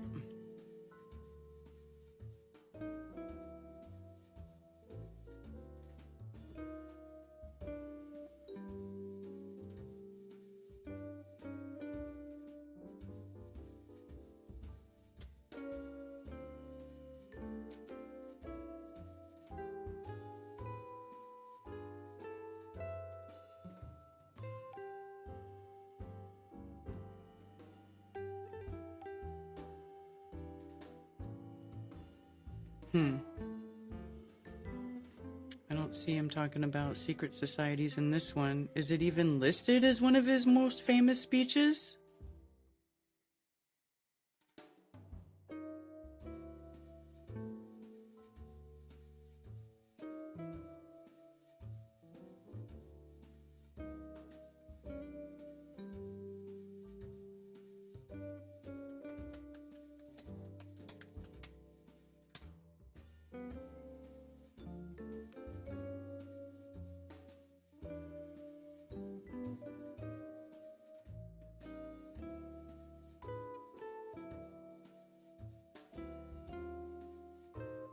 July 4th. No.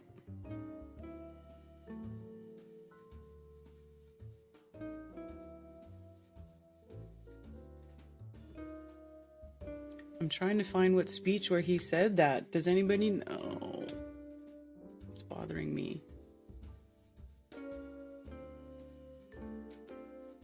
Fuck. Can't figure it out. Hi, Liz the Iron Maiden. Thank you for the super chat. Shout out to Cammy too. Absolutely. That's some bullshit.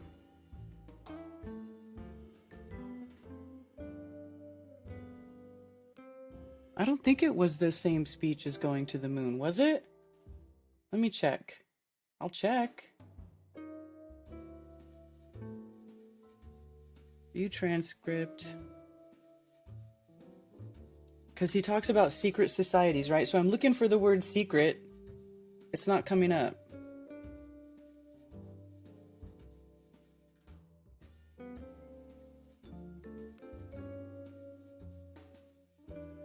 So it's not in the same speech.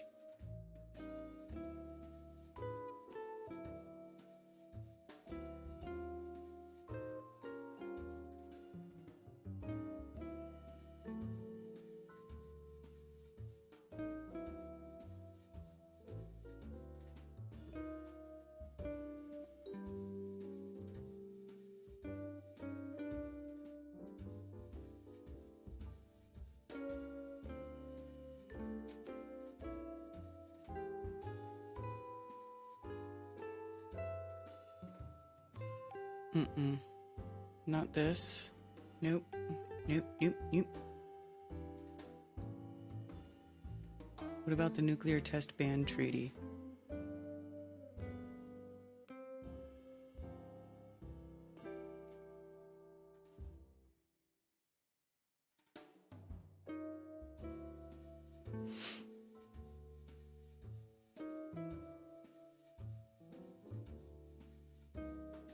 That plan and many subsequent disarmament plans, large or small, have been blocked by those opposed to the international inspection.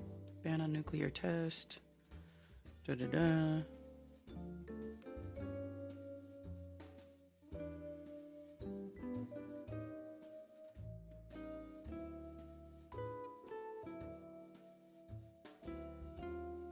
Gross aggression.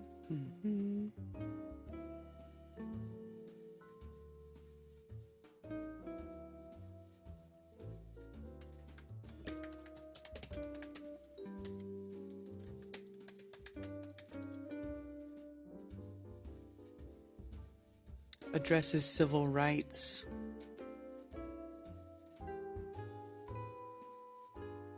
Secret society speech.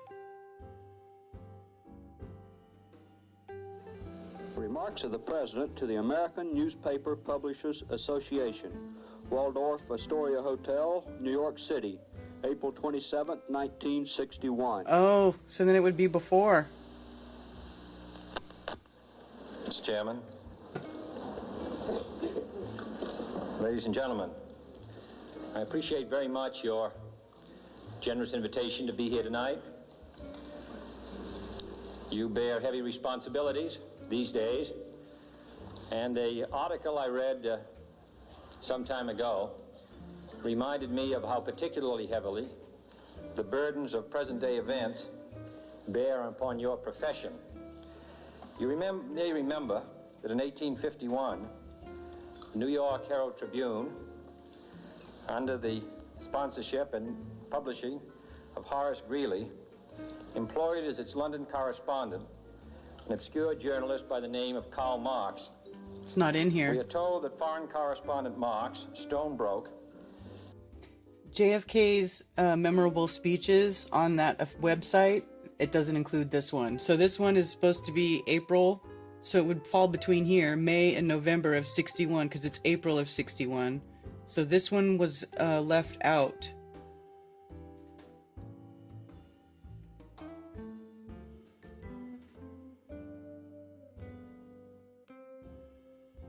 And with a family ill and undernourished, constantly appealed to Greeley and managing editor Charles Dana for an increase in his munificent salary of $5 per installment, a salary which he and Ingalls ungratefully labeled as the lousiest petty bourgeois cheating.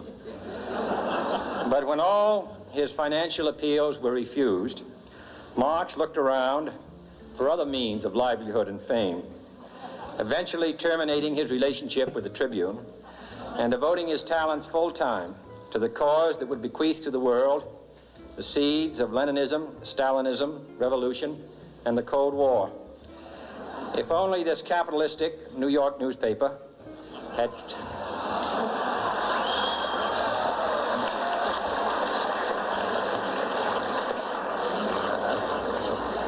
treated him more kindly, if only Marx had remained a foreign correspondent, history might have been different. And So there he's clearly ripping on Marx, the famous communist. I hope all publishers will bear this lesson in mind the next time they receive a poverty-stricken appeal from a small increase in the expense account from an obscure newspaper man.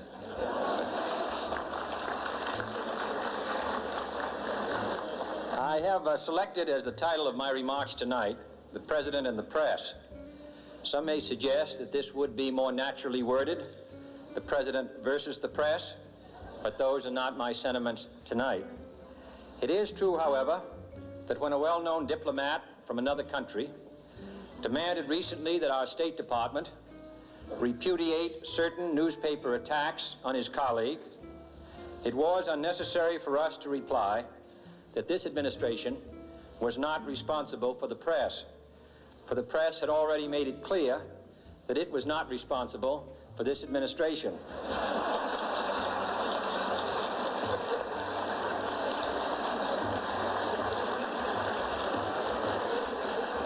Nevertheless, my purpose here tonight is not to deliver the usual assault on the so-called one-party press.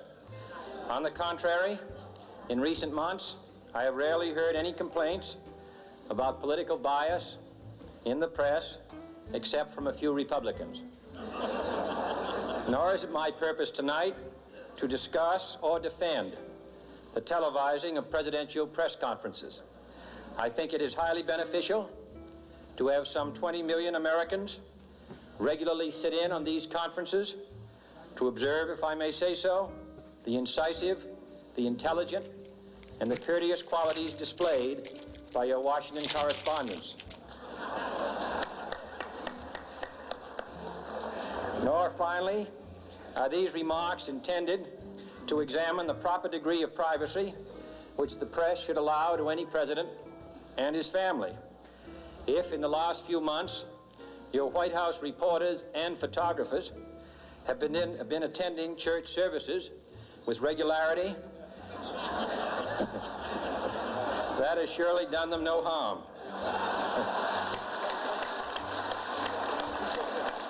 Why is that funny? On the other hand, I realize that your staff and wire service photographers may be complaining that they do not enjoy the same green privileges, the local golf courses, which they once did. It is true that my predecessor did not object, as I do, to pictures of one's golfing skill in action. But neither, on the other hand, did he ever be a Secret Service man. My topic tonight is a more sober one, of concern to publishers as well as editors. I want to talk about our common responsibilities in the face of a common danger. The events of recent weeks may have helped to illuminate that challenge for some, but the dimensions of its threat have loomed large on the horizon for many years. Whatever our hopes may be for the future, for reducing this threat or living with it, there is no escaping either the gravity or the totality of its challenge to our survival and to our security. A challenge that confronts us in unaccustomed ways in every sphere of human activity. This deadly challenge imposes upon our society two requirements of direct concern, both to the press and to the president. Two requirements that may seem almost contradictory in tone, but which must be reconciled and fulfilled if we are to meet this national peril. I refer first to the need for far greater public information, and second, to the need for far greater official secrecy. The very word secrecy is repugnant. Whoa, okay. The first, to the need for a far greater public information. And second, to the need for a greater official secrecy. So, this is him saying, what? I don't get it. That sounds like a contradiction. Need for far greater official secrecy. The very word secrecy is repugnant in a free and open society. And we are, as a people, inherently and historically opposed to secret societies, to secret oaths, and to secret proceedings. We decided long ago that the dangers of excessive and unwarranted concealment of pertinent facts far outweighed the dangers which are cited to justify it. Even today, there is little value in opposing the threat of a closed society by imitating its arbitrary restrictions. Even today, there is little value in ensuring the survival of our nation if our traditions do not survive with it. And there is very grave danger that an announced need for increased security will be seized upon by those anxious to expand its meaning to the very limits of official censorship and concealment. That I do not intend to permit to the extent that it's in my control. This is kind of a crazy speech.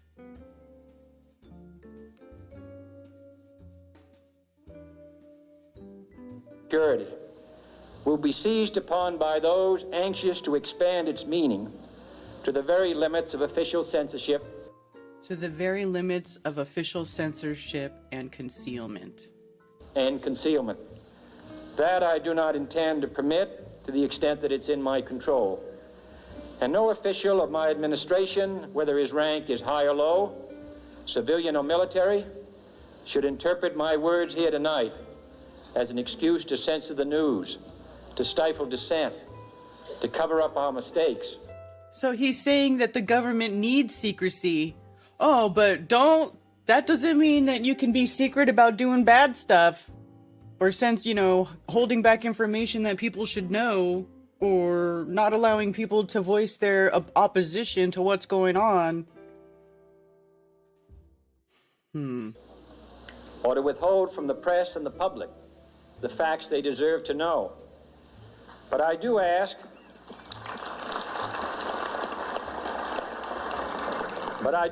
every publisher, every editor, and every newsman in the nation to re-examine his own standards and to recognize the nature of our country's peril. In time of war, the government and the press have customarily joined in an effort based largely on self-discipline to prevent unauthorized disclosures to the enemy. In times of clear and present danger, the courts have held that even the privileged rights of the First Amendment must yield to the public's need for national security. Today, no war has been declared. And however... So he's basically saying that freedom of speech comes second to national security. So in the name of national security, he's saying, if it's national security, well, you can't say it.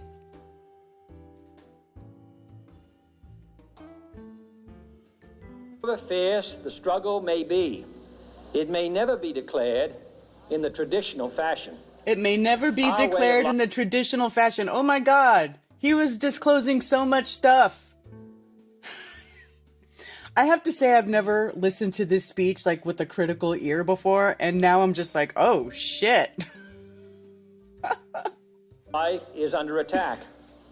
Those who make themselves our enemy are advancing around the globe. Yeah, you know why they're advancing? They're advancing around the globe that they made up.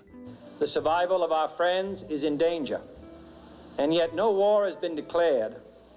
No borders have been crossed by marching troops. No missiles have been... Look at this line right here is giving me chills. This is giving me chills, you guys. The survival of our friends is in danger, and yet no war has been declared. No borders have been crossed by marching troops. No missiles have been fired. That's what we're now. Right? There's been no official war declared. There's no official crossing of borders of troops, right? At least not into our, but we're in danger. And we can't talk about anything. Fired. If the press is awaiting a declaration of war before it imposes the self-discipline of combat conditions, then I can only say that no war ever posed a greater threat to our security. If you are awaiting a finding of clear and present danger, then I can only say that the danger has never been more clear, and its presence has never been more imminent. It requires a change in outlook, a change in tactics, a change in missions by the government, by the people, by every businessman or labor leader, and by every newspaper. For we are opposed around the world by a monolithic and ruthless conspiracy that relies primarily on covert means for expanding its sphere of influence. Who's he talking about? For we are opposed around the world by a monolithic and ruthless conspiracy that relies primarily on covert means for expanding its sphere of influence. Is this just a revelation of method? Is this speech based? This speech is a revelation of method, isn't it?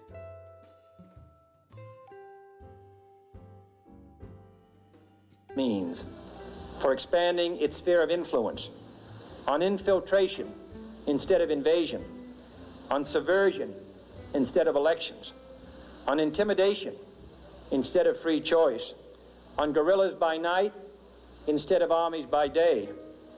It is a system which has conscripted vast human and material resources into the building of a tightly knit, highly efficient machine that combines military, diplomatic, intelligence, economic, scientific, and political operations. Its preparations are concealed, not published. Its mistakes are buried, not headlined. Its dissenters are silenced, not praised. No expenditure is questioned, no rumor is printed, no secret is revealed. It conducts the Cold War, in short, with a wartime discipline no democracy would ever hope or wish to match. Nevertheless, every democracy recognizes the necessary restraints of national security. And the question remains whether those restraints need to be more strictly observed if we are to oppose this kind of attack as well as outright invasion. For the facts of the matter are that this nation's foes have openly boasted of acquiring through our newspapers information they would otherwise hire agents to acquire through theft, bribery, or espionage.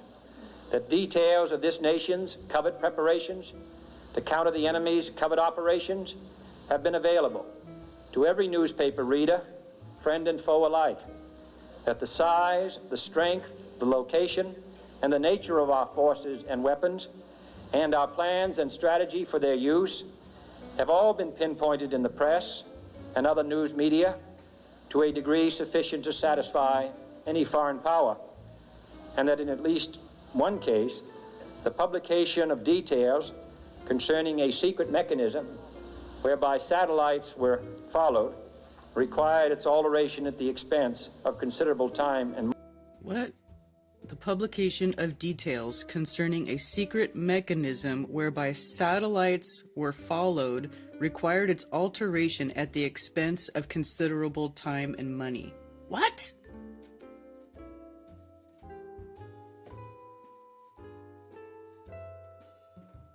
Besides this, okay, I need to hear this. So what is this? The details of this nation's covert preparations to counter the enemy's covert operations have been available to every newspaper reader, friend and foe alike. That the size, the strength, the location, and the nature of our... So he's saying that the papers have been publishing their defense against this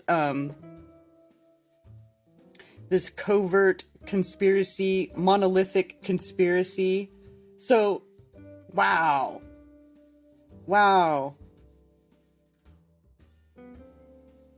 So he's basically saying, oh, well, there's this boogeyman. There's this big, scary, big boogeyman. It's a monolithic conspiracy out to get us, and we have to be more secret about our stuff because all our plans to defend ourselves are being published in the papers and we're saying too much stuff.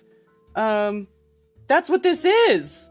Everybody talks about this speech like he's trying to expose something, but this is him putting a spell over people.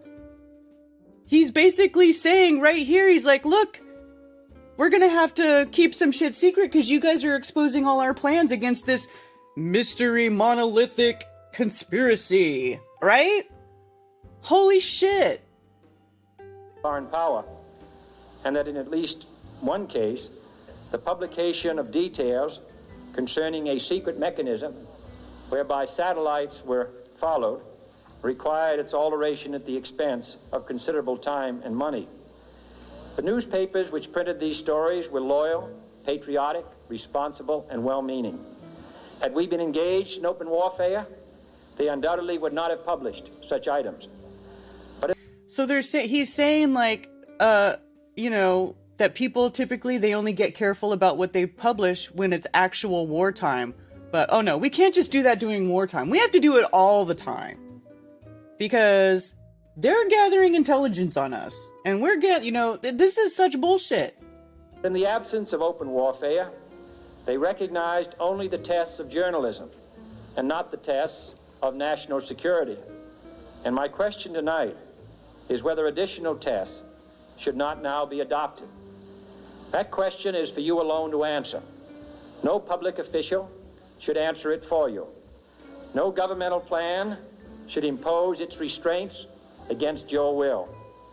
But I would be failing in my duty to the nation in considering all of the responsibilities that we now bear and all of the means at hand to meet those responsibilities if I did not commend this problem to your attention and urge its thoughtful consideration. On many earlier occasions I have said, and your newspapers have constantly said, that these are times that appeal to every citizen's sense of sacrifice and self-discipline. Self-censorship. They call out to every citizen to weigh his rights and comforts against his obligation. They call out every citizen to weigh his rights and comforts against his obligations to the common good. Oh shit. JFK, you call me bastard? I'll go back to my earlier comment that democracy is just another fancy word for communist. It's like it's the word to occult the communist. The communists hide out as Democrats. To the common good. I cannot now believe that those citizens who serve in the newspaper business consider themselves exempt from that appeal.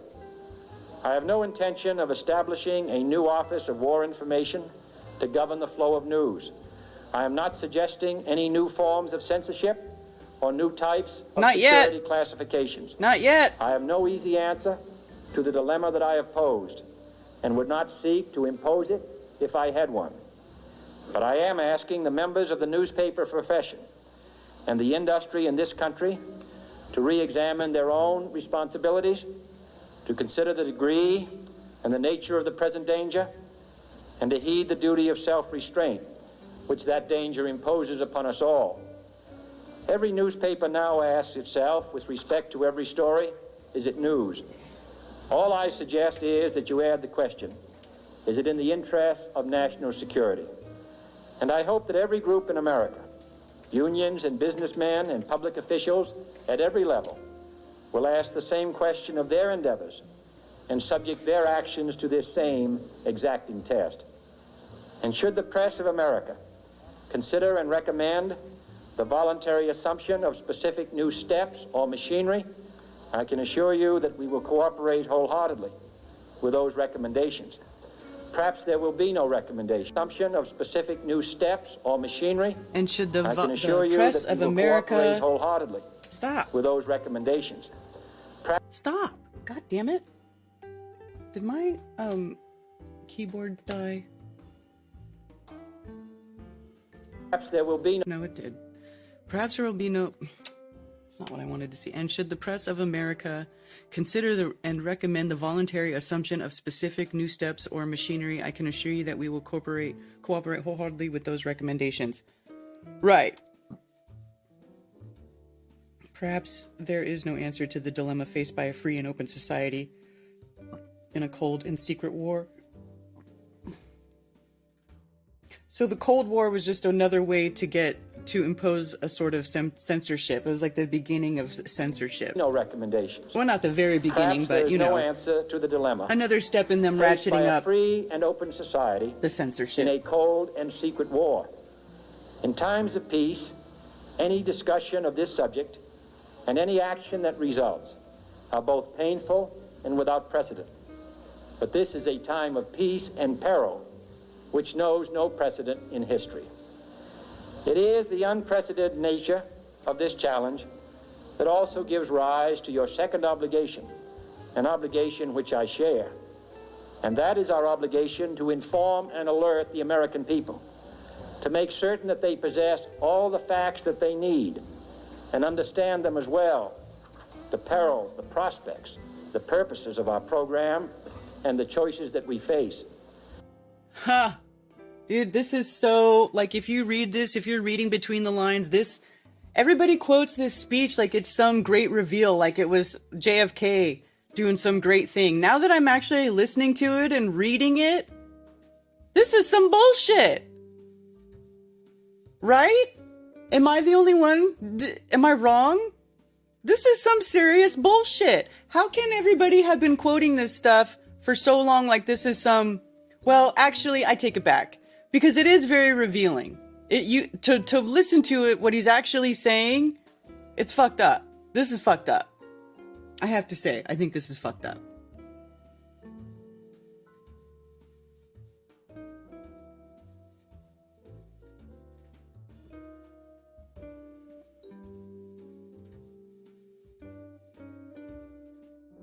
NDB got Karen's back. Right. NDB is the bomb.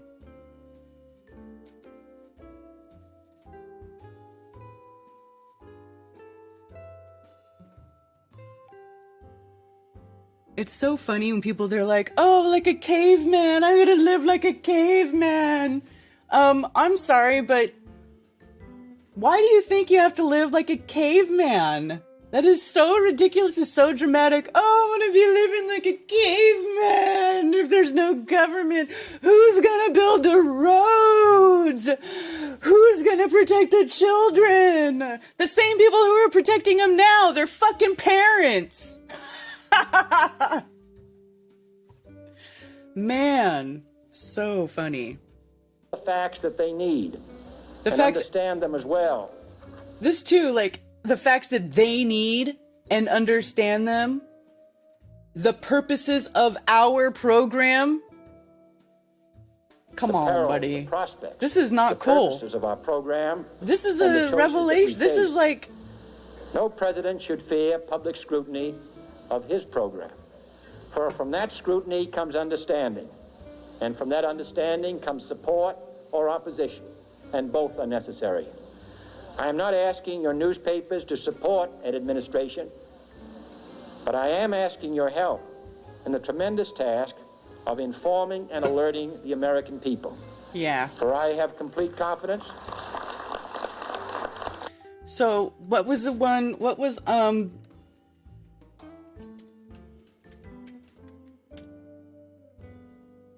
Operation Mockingbird, what years did this happen? Is an alleged large-scale program of United States Central Intelligence aid began early in the years of Cold War. See, yeah, so this is like the same time.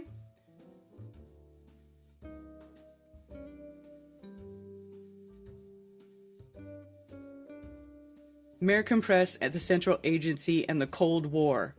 So this is around the same time. So here is JFK addressing a speech to the press, right? And this is the same time, and then right after that is Operation Mockingbird, when the CIA starts infiltrating the press.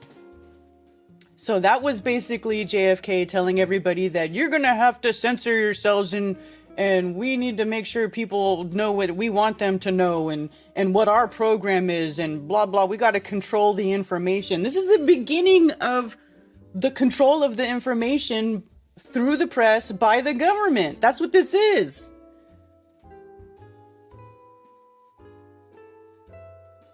Calling the government to speak with the supervisor.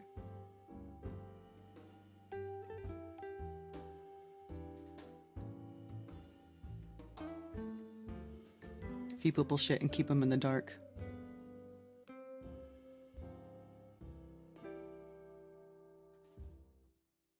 Governments abuse and facilitate abusers of children. That is right. Are D's nuts on topic? Ha ha ha. Rob Skiba went over this once a long time ago. It is fucked up. He was a typical politician piece of shit, right? Everybody thinks JFK was Alaska's great president. No, the fuck he wasn't. I gotta wonder if we ever had a really, truly great president, you know?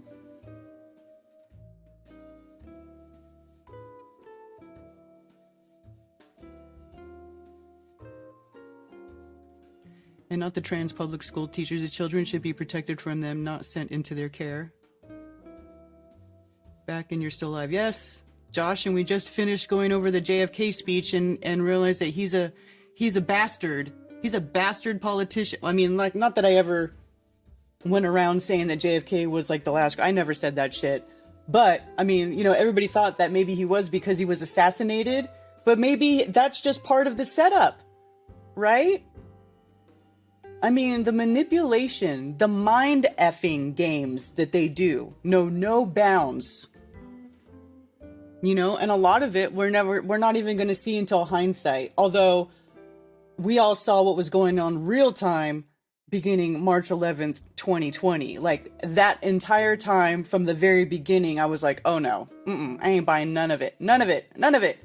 But, you know, a lot of the stuff, like especially things that happened, you know, older, now that we're more like now there's a lot of us, right? There's a lot of us who are aware, and now we're getting hip to it pretty quickly when they start doing stuff, right? But back in the day, nobody knew shit. Everybody was dead asleep. They believed everything the government told them because they didn't know. They were like watching the world get better. Look at all these new inventions. Oh, look at the TVs, new and this and that, and like cars getting better and like technology booming. You know what I mean? So it's like for a few decades there, it's like, why would they even consider that? Because they're watching all of these advancements. They're like watching like how great things are getting, right? Like in the 50s with the boomers and blah, blah, blah. Like, why would they question it back then? They wouldn't. It's just so crazy. It's crazy to go back and like look at these old things that happen and you're like, yep, I see what they were doing. The manipulation, the interweaving, the deception, absolutely is deeper than the deepest ocean.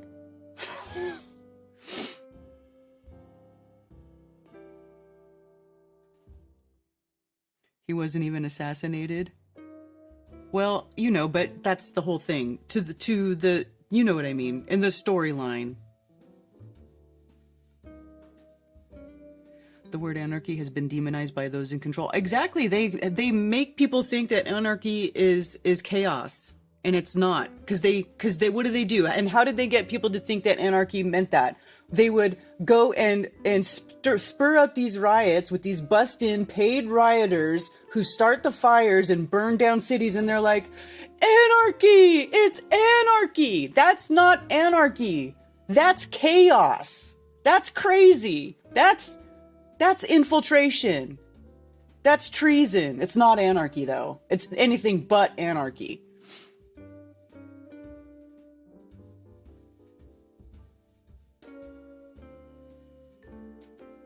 Yeah.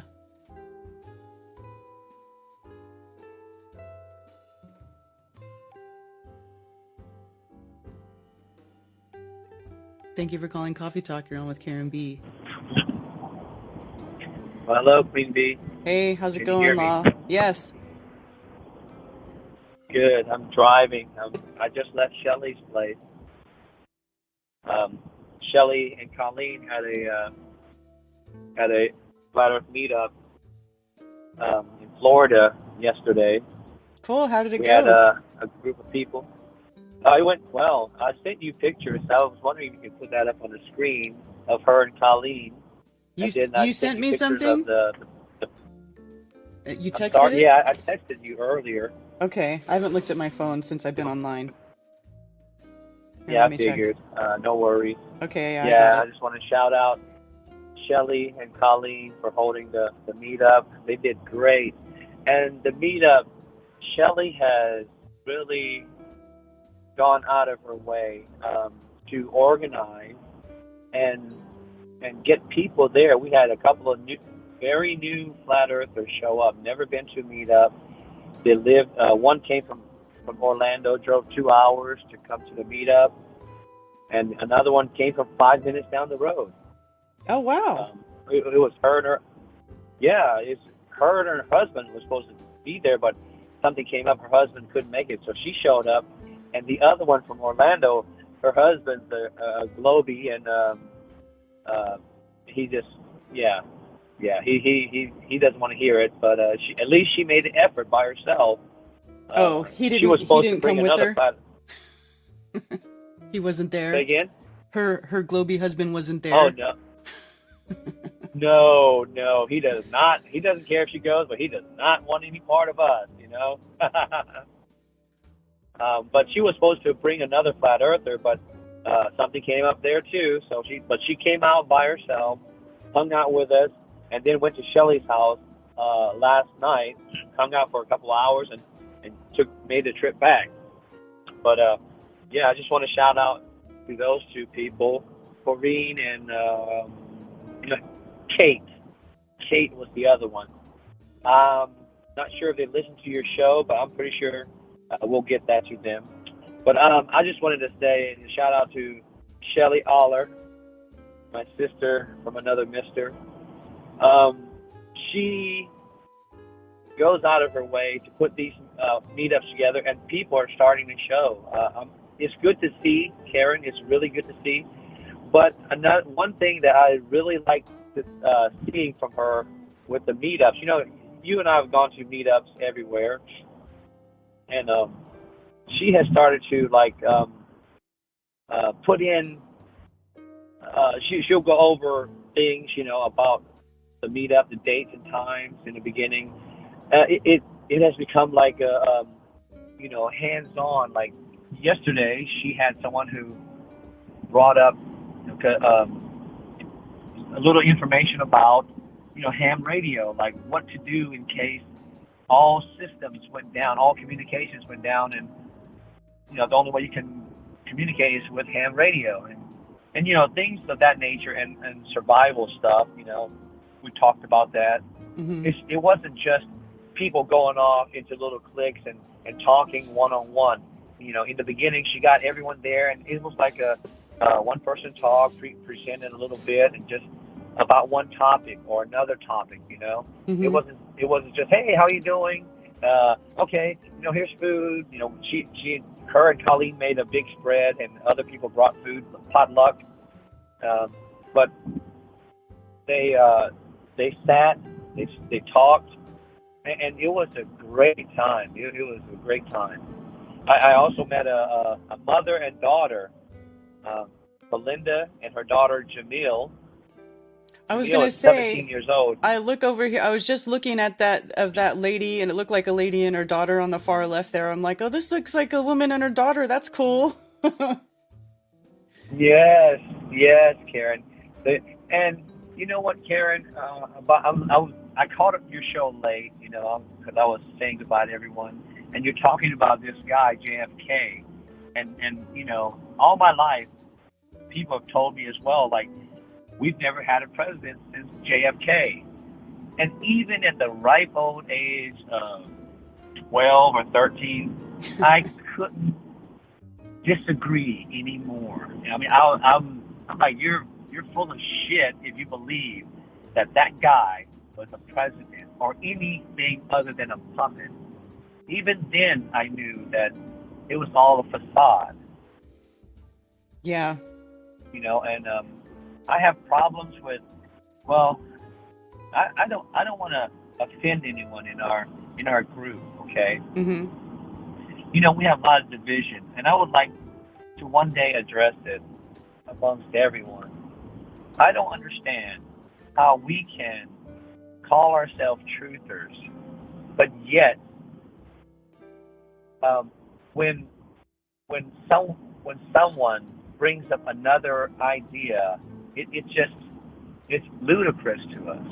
I've been trying to get across a new idea, a better way, a new way to a lot of truthers. And Karen, I have yet to find one truther who can comprehend, digest, and regurgitate what I'm trying to say. So, with that being said, I'm just trying to appeal to everyone out there as what we call friends, even family, brothers and sisters in our community. I'm trying to appeal to their logic and common sense to try to be more open-minded if that is at all possible. Because we always say we are the open-minded and they are the closed-minded. But Karen, I have yet to speak to one flat earther who is open-minded to even think, to even understand what I'm saying. And that's disheartening, but I think the fault lies on me in that I don't know how to convey the things I say. Some people say that I speak in riddle. I speak in tongues. or I cannot get my point across concisely, precisely, accurately, whatever you want to say. But, you know, I think my vocabulary and my English, you know, language is good enough to get across what I'm saying. But it's just sometimes they can't listen, because I'm running into a lot of flat earthers. When I try to talk to them, it's like talking to a glober, you know, the scattergun questions. They cannot stop talking over you and things like that. We cannot have a discourse, a proper discourse. You know what I'm saying? Mm-hmm. Oh, yeah. But I'm not here to preach. I'm not here to preach, Karen. I am not. I like sitting down and talking to people, one-on-one or one on 100. It doesn't matter. But at this point, let me ask you a question, Karen. Mm-hmm. Okay, you're an OG. You've been here. You know, we woke up about the same time. You know, back in 15 or 14 or whatever. Would you say that flat Earth is reaching critical mass?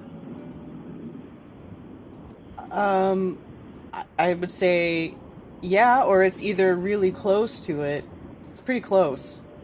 I think it's very close. Okay, could you give me a percentage of what you consider critical mass would be?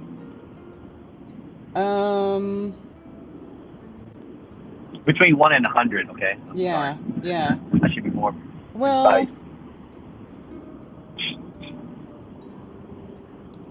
I would say maybe like, oh man, I don't know.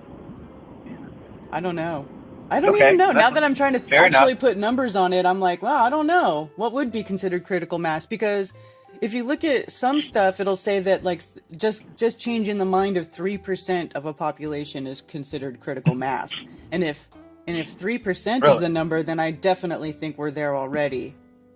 However, I think there's a lot of people that don't talk about it publicly, so I think it's more. Right, I agree. You know that we're at least 3%, and maybe another 3% that's in the closet. They don't talk about it and things like that. But could I give you my number of critical mass, percentage-wise? Yeah, sure. When I think of critical mass or the turning point, out of 100, I would say it's at least 51%. Because if you're 50-50, nothing changes. It's a stalemate. It's a balance. When you say it's critical mass, that means more people know than not know. That's my opinion. If you disagree, it's fine. It's no big deal. Mm-hmm. But, you know, what I'm trying to get to is this. I have been in it as long as you, and probably the first 2 or 3 years, people started saying we reached critical mass. And I was one of them. Then 4th year, oh, it's going to be this year. And 5th year, oh, definitely we're getting bigger. 6th year, yeah, oh my God, this is the year of flat Earth. 7, 8, and now 9 years. Mm-hmm. This year, 2024, is going to be the year of flat Earth.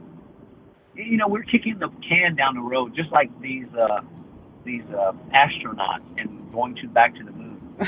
In my opinion, you see what I'm saying? Mm-hmm. And it's people like you and Mark Sargent who are doing your thing on the internet to awaken people, and with all the people that listen to you on a daily or they try to listen to you live.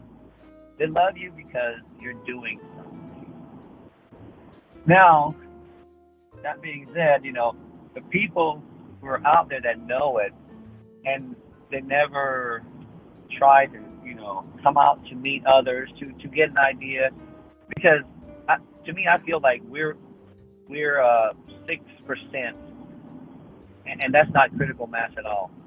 And, you know, they keep to themselves, and they don't try to awaken anyone other than themselves, because they might run into one and they get called dumb and stupid, and they fall back into their shell. Yeah. But you know what? At the end of the day, people like you've been out there. I've been out there doing activism, called stupid. Even though I have my doctorate, went to 20 years of school, I don't mind. At first I did, but now I don't mind. At least I'm out there opening my mouth and saying, hey, you looked at this. It's like relationships. You go through many until you find the right one. Yeah. Right? Yeah, but I just want to say that I just want to encourage people really to get out there and come out to meetups. You know that about the meetups. Come out. People. I drove 7 hours just to go to this meetup. And we had other people drive a couple hours, 2-3 hours Mm-hmm. from Ocala, from the Orlando area, and from West Palm. That's like 2 hours. But they're coming to do the meetups, and it's only once a month. If you miss this month, try next month. Just at least get out there and mix it up with people, because we're not going to call you crazy. There's no such thing as crazy. What's crazy is listening and believing the things that JFK said, when in reality someone else wrote that speech for him so he could read it to you. Right. And if you can't figure that out, then you need to look in the mirror and really examine yourself. But I like what you're saying today. I love it, and please keep doing what you're doing, Karen, and let's try to awaken the truthers, Karen. Let's awaken them up, and try to have we're not all going to agree on the same things, right, Karen? Oh, I already know that. I disagree with most people. But right. I like to compare us, the truthers or the researchers or the awakened, to snowflakes. We're all snowflakes, okay? I'm not trying to say that as a bad. I'm saying that we're all snowflakes. But you mean like every unique? Snowflake, individual. You mean? Say it again. Do you mean unique like a snowflake? Yes. Okay. Each and every snowflake is unique and different from every other snowflake. But as a whole, we're all snowflakes, Mm-hmm. As a whole, we're a snowstorm, Law. We're a snowstorm. Okay. You could call it snowstorm when there's a lot of snowflakes. Yes, of course. And if there's a lot of wind, with the Coriolis, of course, right? Yeah, right. But you know what I'm saying. But we are all different. But we have something in common. It is that we are all trying to find the truth. Okay? We're trying to find the truth, but remember, that truth is for you that you're trying to find. It's individual truth. I have found my truth. You found yours. But I am trying to talk to people about a better way. Now that we know the earth is flat and that there is a creator, the one most important thing about flat earth is that it was made by a creator, and it brought us to the creator. For me, it was 45 years of atheist thinking, agnostic thinking, until I found flat earth, or until flat earth found me. It took me 30 minutes, and I've been pretty much repenting and trying to make a change for the past 9 years. Mm-hmm.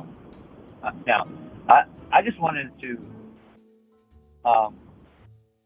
take this to another level, if you will, in our thinking, in the way that we think, because you've known me for a few years, and I don't like to brag or take credit.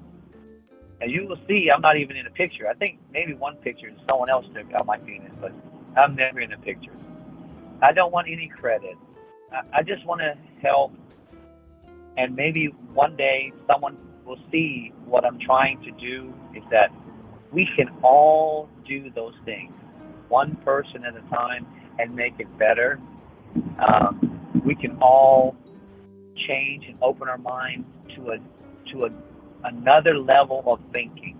You know, besides flat Earth. You know, flat Earth is the most important. Don't get me wrong, but we need to take our understanding and knowing of what we've known and make this place where our children and their future children will have a better life, a better way of living, and not revert back to this same system that we're all trying to get out of.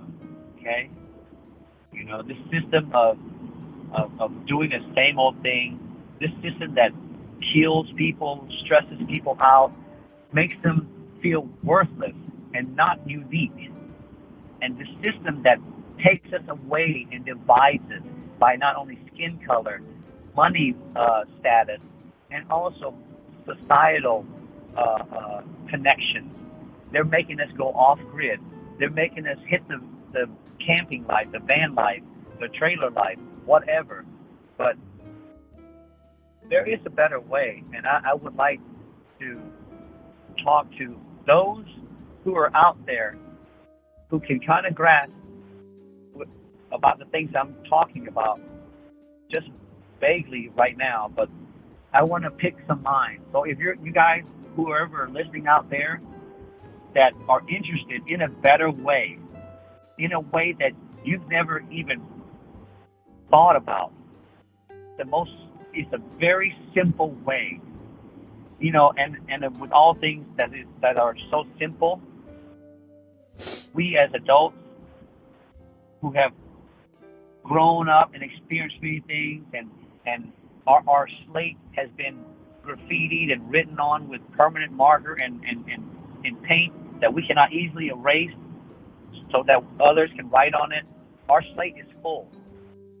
But some of us have an open slate that can get what I'm saying. So I need someone out there who I can speak to that can comprehend what I'm trying to say. I'm trying to get us to start thinking about a better way so that we can start to proceed and educate others about it. And then once we get to a critical mass of 51% with flat Earth and this way of doing things, we can make the improvement almost overnight. We can switch the tides on those that run us and those that hold us back. I know I'm rambling, Karen. I'm sorry. I'm just driving on the road. I'm sorry. But okay. I'm just... Thank you, though, for listening. You know, every time I talk, I don't have enough people listen, but maybe there's someone in chat who have the same ideas or same thinking as me. You mean like starting like something that's more organized, right? Like an actual community of people. Is that what you mean? No. No? No. We are the community, and I see not only us but the Globers as a community too, as far as the way we think. Okay? But I want to start with us. The supposed open-minded people, the conspiracy theorists, you know, those that don't think that you're crazy for bringing something out, you know. For the most part, the people I've spoken to, they don't think I'm crazy. But what they cannot open their eyes to is that it is possible.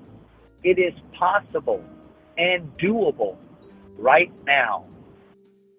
I mean, almost immediately, but we have to educate. The first thing, it's like I give the example of building a house.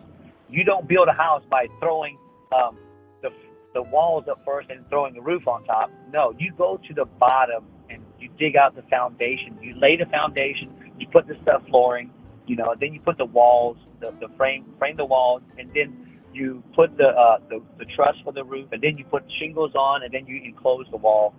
You go one step at a time. I'm trying to find people who can help me lay the foundation. Okay? I'm just kind of I'm just kind of Well, the tired, not tired, foundation of what, Law? If you don't mean like an actual community of people doing stuff together, foundation of what? of thinking, a way of seeing a better path. Okay, for me, my better path starts with a resource-based economy. Oh, I see The what you're saying. resource-based economy. Uh-huh. Well, Okay. that I know involves a community of people that have different resources to barter with each other, though. Well, a resource-based economy does not include bartering. There's no bartering, trading, or anything. Well, then what is it? It is a true cashless, moneyless system. Not bartering, because bartering and trading is basically the same thing. Well, but Because it doesn't necessarily involve money. Bartering is trading one thing of value for another thing of value for mutual benefit of the people doing the trade. Right, but it is to me a form of money, because with money you have to give up your precious time, 8 hours a day, so that you can get a little piece of paper that says that you're allowed to buy, or buy things that would benefit your life. With bartering and trading, you may have something, or you may grow something. You spend your time growing something and take it, and you put a value on it, or others can put a value on it, and you trade with them. It's basically the same thing. That's what I'm saying. But like I said, I have looked into resource-based economy back in 2006. I fully understand it. I fully understand it, but I have yet to find anyone in our community, in the flat Earth community, or the truther community, who can even come close to thinking, leaving the monetary system, fiat currency, trading and bartering out of the talk. Well, I don't know. I really don't know don't how, but how can you take even trading and bartering out of it? Because historically, even before there were like governments with financial systems, that's how people. That's what they did. They traded their different resources so that they could have a bigger variety of stuff for themselves to use. Like that's how it worked. So how do you? I don't see how you can even have a society if you completely get rid of even bartering or trading. Honestly, I do have a hard time with that. I'm with the other people who have a hard time with that. I don't think so. Yes. I'm not trying to, put you down for not getting it, because I told you I have never spoken to anyone who gets it. Okay. Can I give you an example? Yes, please, because I don't get it. Well, about certain things. Well, I've never read the Bible. Okay, I read the Bible up to the 7th day, Karen. All right, and in that book, it said that He gave us seeds. He gave us seeds, and He gave us plants, vegetation, birds in the air, birds, animals in the air, animals on the land, animals in the water. He gave us everything we need. We never had to buy it. Okay, and let's say I'm taking, for instance, one seed, an apple seed. With one seed, you can grow one tree, and with that one tree, you can make hundreds of apples that contain maybe 1,000 seeds.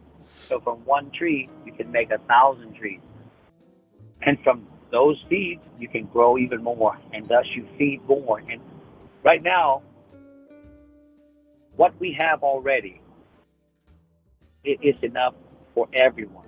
And that's just what we've done, in the grocery stores. As far as food, we have enough food to feed everyone for quite a long time. And in reality, we all know that we don't need to eat three squares or 3 hots, a day. We eat too much today. Okay. So with that being said, about the one seed, that He gave us everything, and it will multiply and produce more for us to eat and consume, and for us to multiply. Okay. Now, I'm not looking to build a community, that comes later. That comes later, Karen. I'm just trying to get what I'm trying to get people to understand, that there is a way of thinking, the most simplest way. And we all experienced it as children growing up. Because when I speak to children, young adults or young children, they kind of grasp it. When you and I were 5, 6 years old, we didn't know anything about money, right? Mm-hmm. We thought everything was free. We didn't see skin color, even language barrier. Because I came here when I was 6 years old to the United States. I couldn't speak English, but yet I made friends. How was that possible? How is it possible? Mm-hmm. That I made friends at in a country, at a school in a country that I've never been in.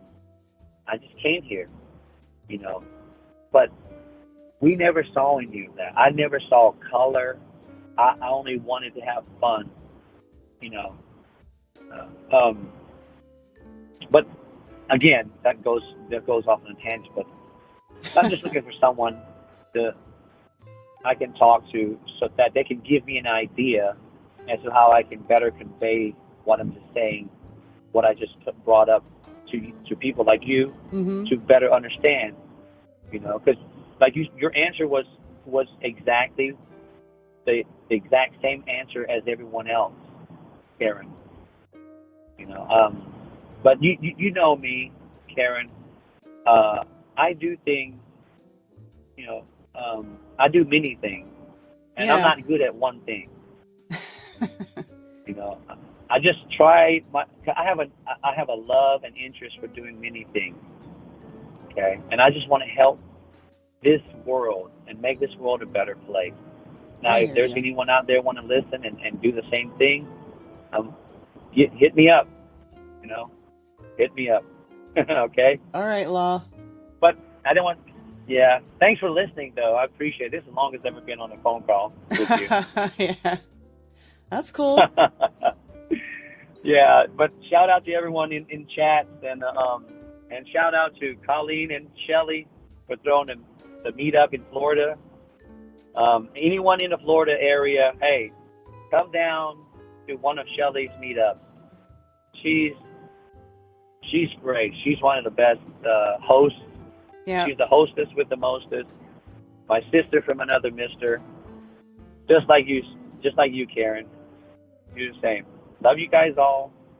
And that's it. All right. All right. Thanks, Law. Yep. Later. Bye.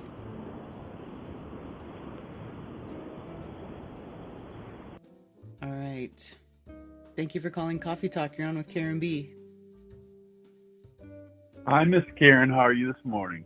Good. How are you? Your last caller needs therapy. Who? Dr. Law?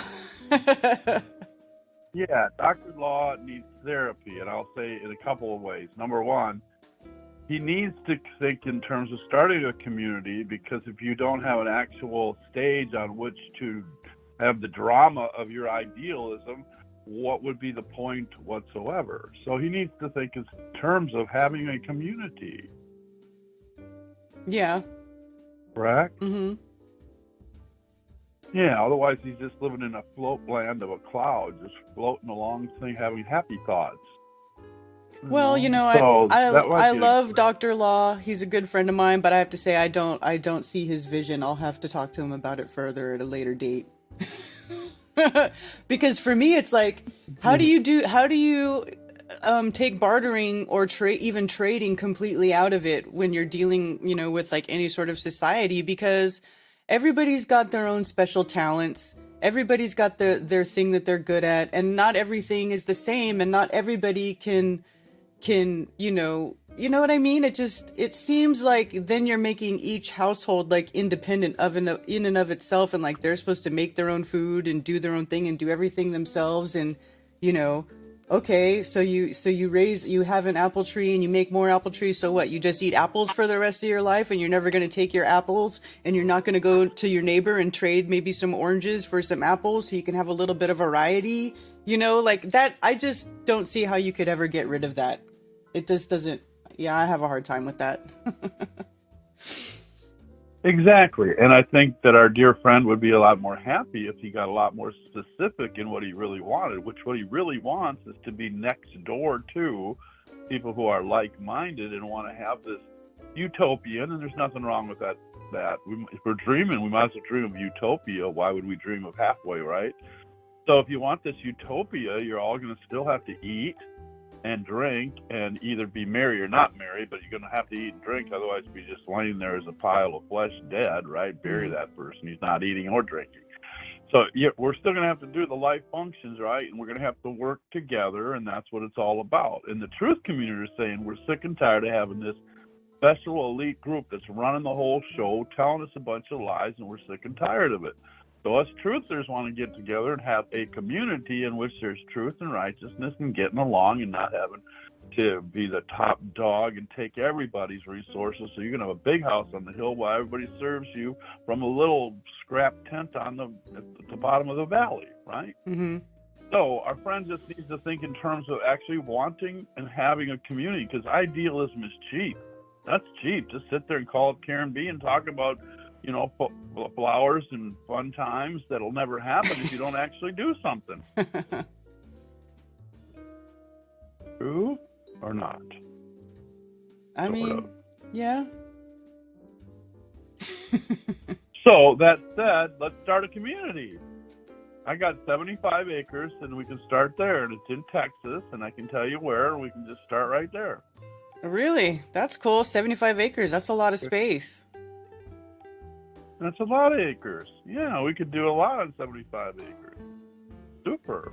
Yeah, it would be. That would be awesome. Yeah, so tell your friend he's got a guy that's got 75 acres, and we can start the party. Awesome. And as long as we're not killing each other by noon on Saturday, we should be fine. Yeah. Right? Mm-hmm. Because as soon as you then get together and actually do the community, you're going to find out there's a bunch of differences of opinion. You'll be right back at the start again. So as much as I just spoke out for a community, I don't think the community thing works. We're already showing that doesn't work. We're living in the very community that doesn't work, right? Well, so we're going to start a new one, and which. Yeah, well, I even have a hard time calling it a community because people disagree on so much, and they get so upset if they get themselves invested in some new idea and then you don't agree with it. Then it's like, oh, well, screw you. You might as well be a glober. It's everybody's state of mind is so freaking volatile during like the time of awakening and like discovery, and they're so emotional. It is. I just think that it's just almost impossible to get any sort of real organization going to where, you can even have you know what I mean? It's a mess.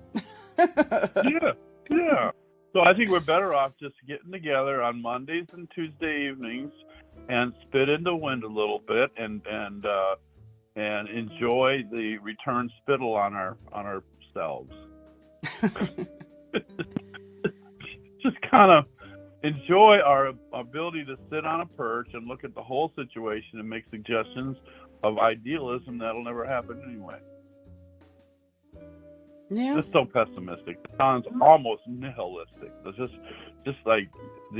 let's all just go into the same corner, drink the Kool-Aid, and call it life, Mm-hmm. But no, we still have our wives and our lives and our friends and our foes, and we just keep on keeping on. So that's good. Hey, Karen B, what's the subject of the day? I just got in here late. Is there any subject of the day?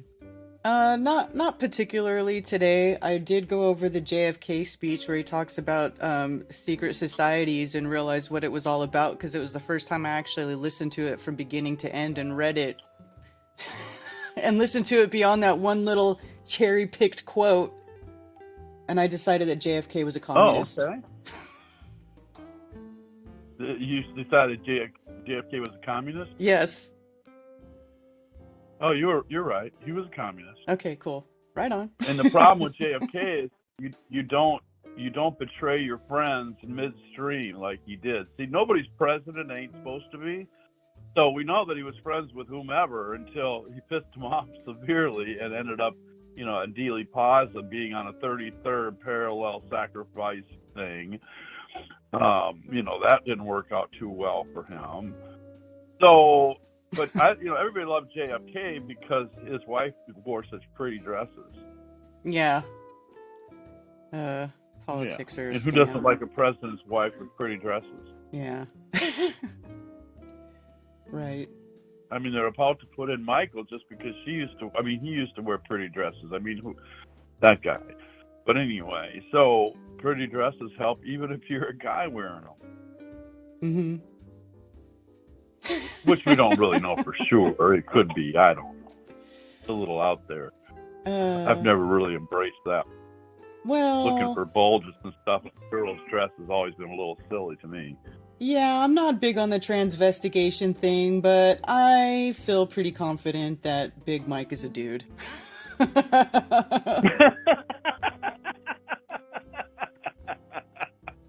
Oh, Big Mike is a dude. I like it. Well, we all have to admit, even though it's not much investigation, Big Mike is a dude.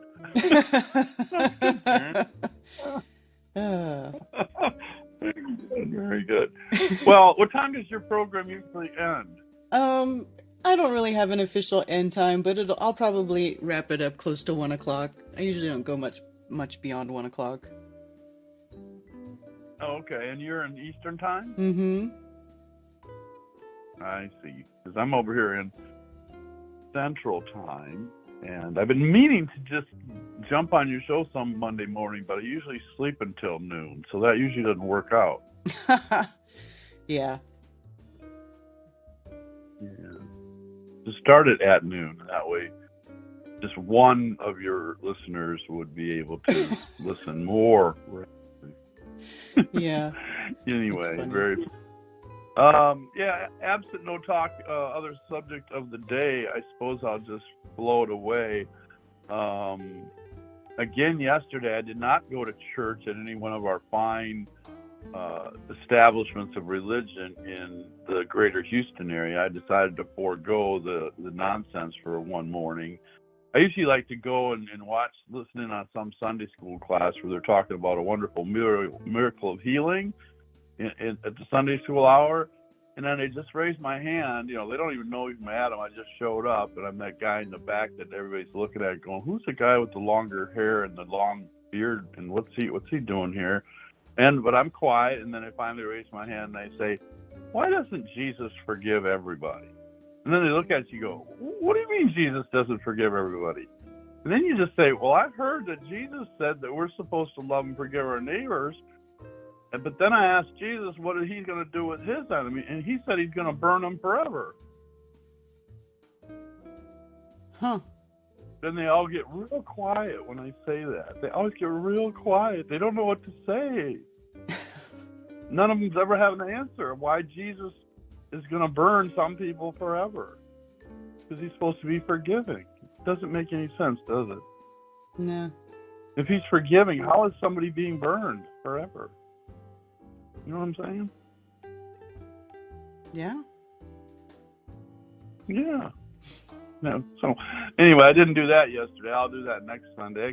They can't stand me out there in the greater churchianity every Sunday crying out loud. The news would get out. Oh yeah.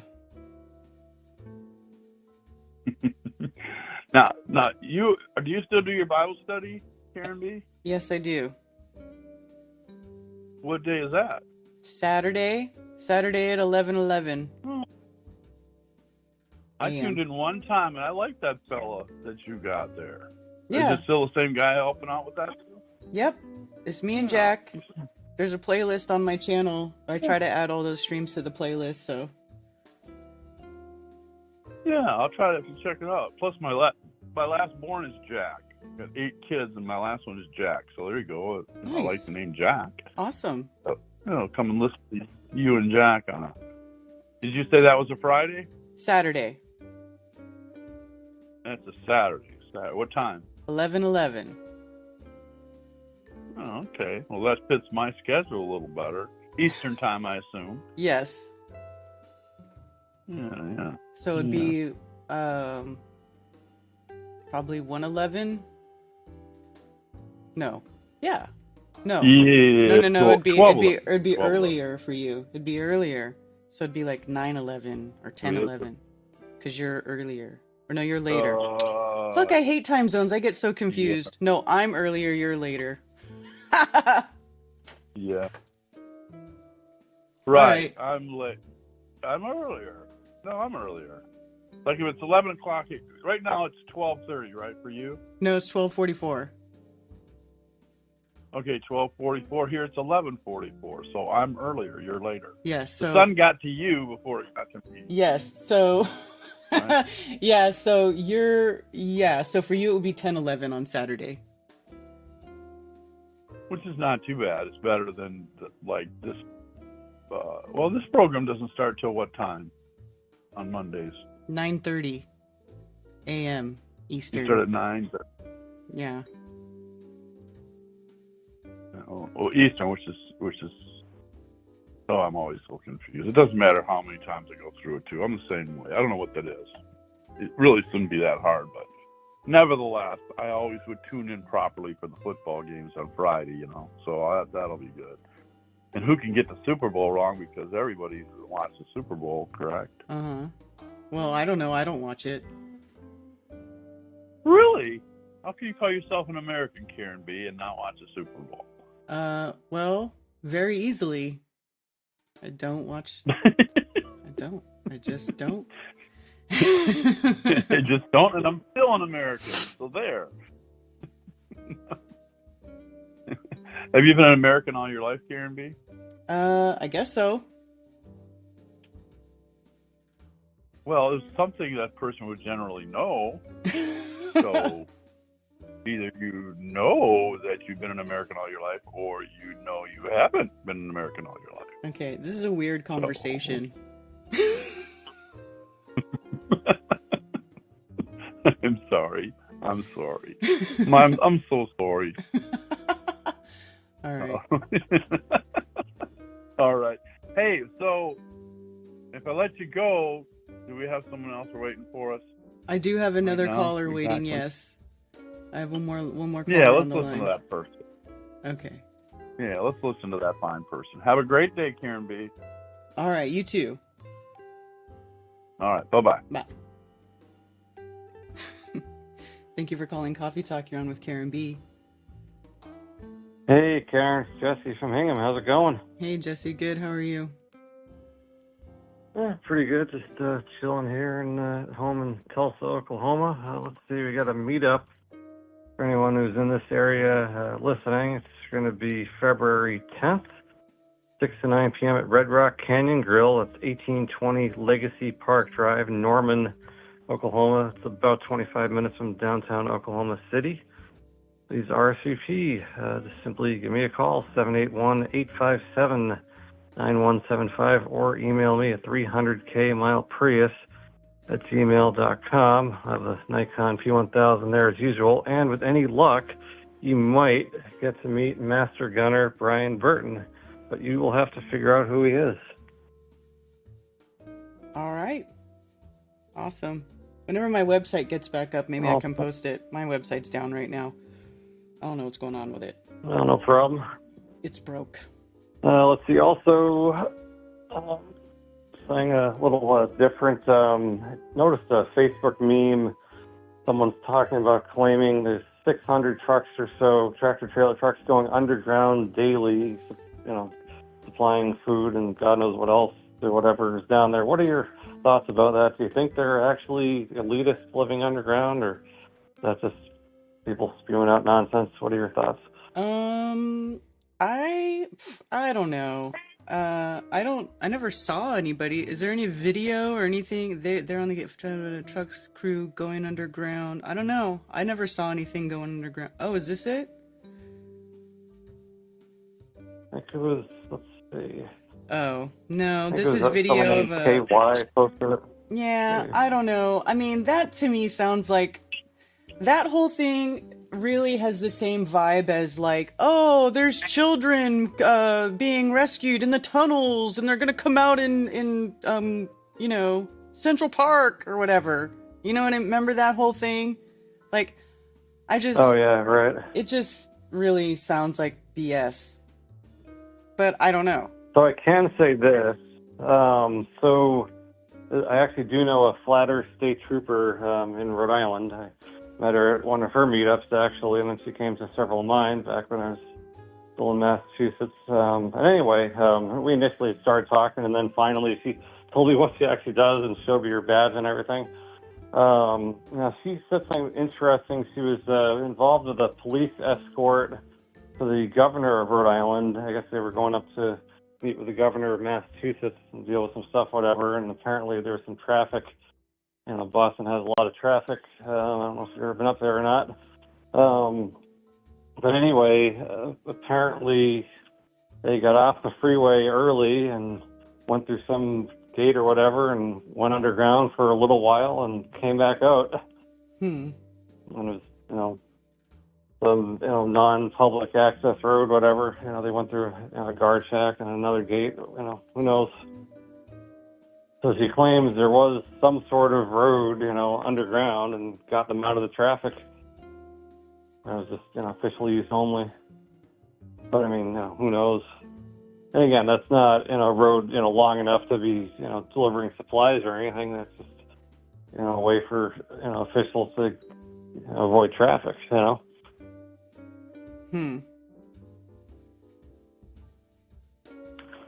But that's what I was told.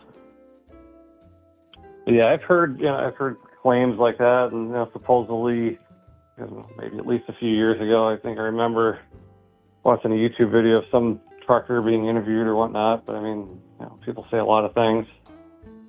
And I guess my question would be, how do you, unless they're operating, an electric tractor trailer or something, how would you vent, the exhaust?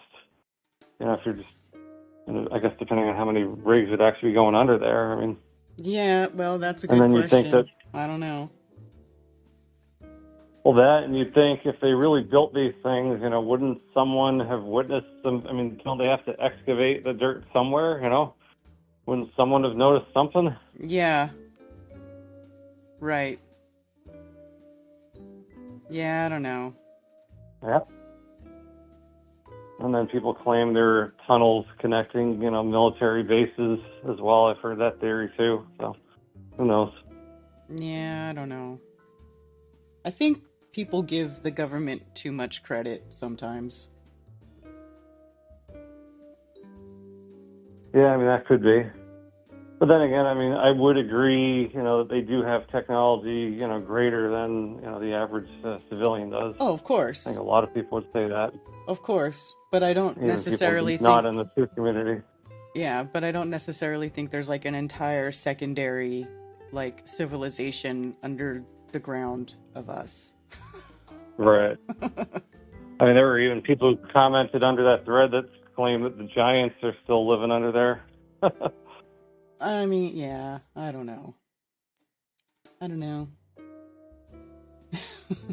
Anyway, one more thing, quickly, different subject. For shits and giggles, I drove the newest version of the Tesla Model 3, and there are no stocks.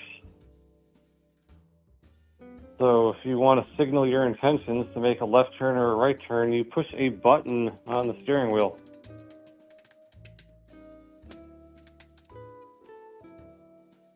Crazy as that sounds. Push a button on the steering wheel for what now? If you want to make a left turn, there's a button, and then there's another button if you want to make a right turn. That's how you signal your intentions. Oh.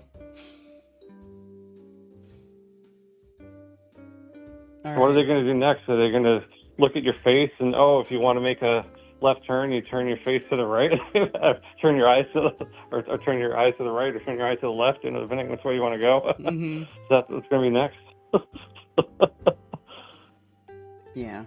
And the same thing for putting the car into park, reverse, neutral, drive, whatever. You the big screen in the center, you literally just touch that, and you just slide your hand forward or backwards. Hmm. Yeah. All At least they right. still have a steering wheel. I mean, there have been various car companies that have tried to come up with concepts with no steering wheel. Oh. I would never get in one. No way. No. But yeah, no, if you literally Google cars without steering wheels, it'll come up. That's freaky. Sadly, there'd be people that would do it. Well, there's people that want to, get the Teslas so they can not have to drive themselves. Yeah, I think there's one guy that makes a big deal about making videos of like sitting in the back seat and letting the car drive. Crazy. Yeah. Like, there's no such thing as a 100% infallible computer. Yeah. I don't know. Alrighty, well, I'll let you get back to it. I don't know if there are any other callers, but shout out Jake and Dan from the band, you, Karen, Mark Sargent, Brian Stavely, Stu Finelli, Cable Guy Forever, and so many others. Alrighty. Talk to you soon. All right. Take care. Line meters. Bye. You too. Never trust a Catherine spelled with a K. Yeah, that literally is my mom's name. It's funny. Yeah, I'm tired of that person abusing my chat, disrupting my chat, taking over chat. You're like one of those people who finds a group of people and then you start getting all their attention just to be like disruptive and just to start getting a rise out of people. And it's almost, you're like the nosy old neighbor on the street who's going to go in and start inserting yourself somewhere just because you got nothing better to do. And I'm just done. If you, whatever.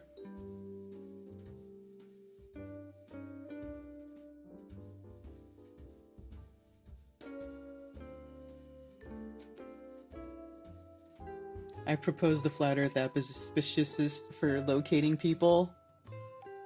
Whatever.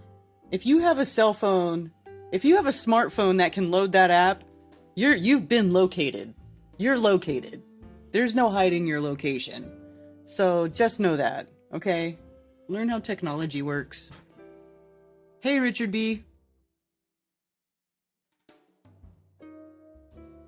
Maybe Mark knows someone down in Sector 7 that can verify underground bases. If you can get Mark to talk, he still won't tell me. Didn't somebody put in a chat they have a friend who, my buddy is a big rig driver. He's been in the tunnels, even sent me photos, different security levels for different roads to travel. But what tunnels where? And that is a good question about the exhaust. You can't be having truck after truck after truck go underground without proper ventilation. Some people just want to piss in the punch bowl. Exactly. Can we start the stream over again? That's funny, Lowry.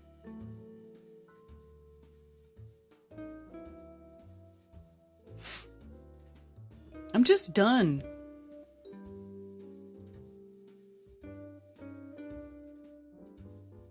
Low quality. It's just whatever.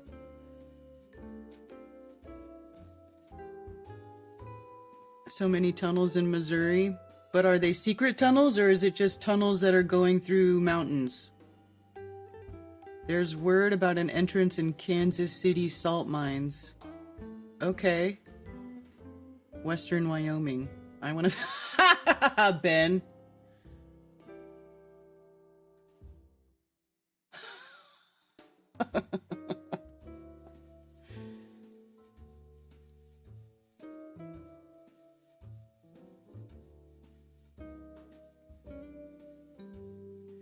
Thank you, Carrie, for the tip on Rockfin. Go old school Dave Weiss band for life. Yeah. Elon Musk is making tunnels for Tesla cars. Military tunnels. I know they have them in Colorado too, like Cheyenne Mountain and all that. But what do you guys think? How extensive do you think the underground tunnel system is, though? Like, do you think you can get from like one major city to another without seeing the light of day? Or do you think that just in like under like their big mega regions that they have on their 2030 map? Or do you think that it's just those big cities there that have stuff going on underground?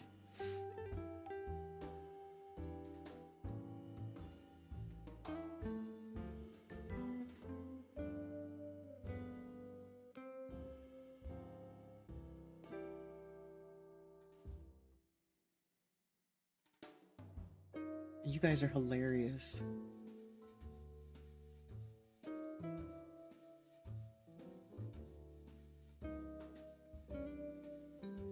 Look up that tunneling machine from the Air Force. Yeah! Look up Subtropolis Craft Caves. Let's see. Alright, let's look some stuff up real quick.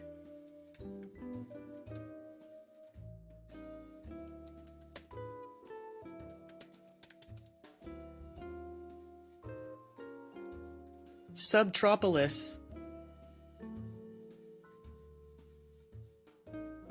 Point of interest in Kansas City.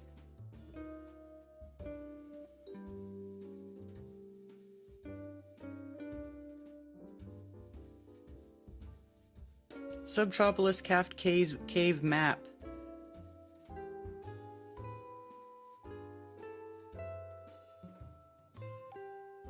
Huh. This is cool. What is this? Let's see. Subtropolis. What does Sheeplepedia say about Subtropolis? Subtropolis is a business complex located inside of a 55 million square foot, 1,100 acre artificial cave in the bluffs north of the Missouri River in Kansas City, Missouri. It was developed in by late Kansas City Chiefs owner Lamar Hunt via Hunt Midwest Real Estate Development, Inc., with the trademark the phrase world's largest underground business complex. Dug into the Bethany Falls limestone mine, Subtropolis is up to 160 feet beneath the surface. It has a grid of 16-foot high, 40-foot wide tunnels separated by 25-foot square limestone pillars created by the room and pillar method of hard rock mining.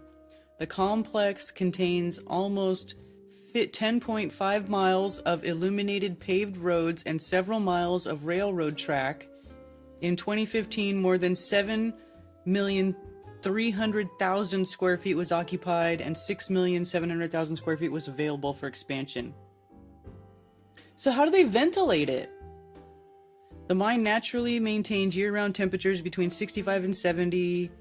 The U.S. States Environmental Protection Agency leased spaces within Subtropolis, including the Postal Service, for its collectible stamp operations,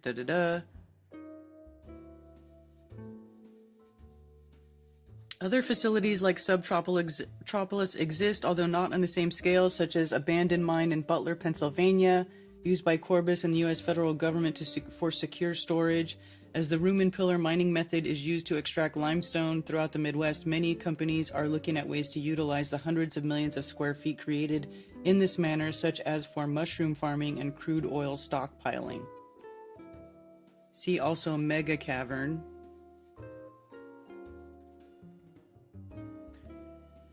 A former limestone mine in Louisville, Kentucky.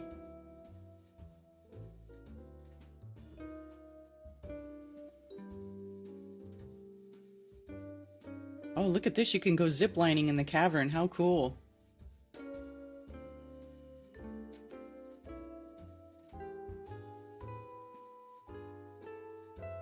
Mega zips. Wow, that's cool. I want to go ziplining in the cave. Mega tram. Mega quest. Everything's mega. Mega! Louisville's only like 5 hours from here. We could do this. Huh. Anyway, that's interesting. Who measures all this bullshit? I'm not going underground like effing rat.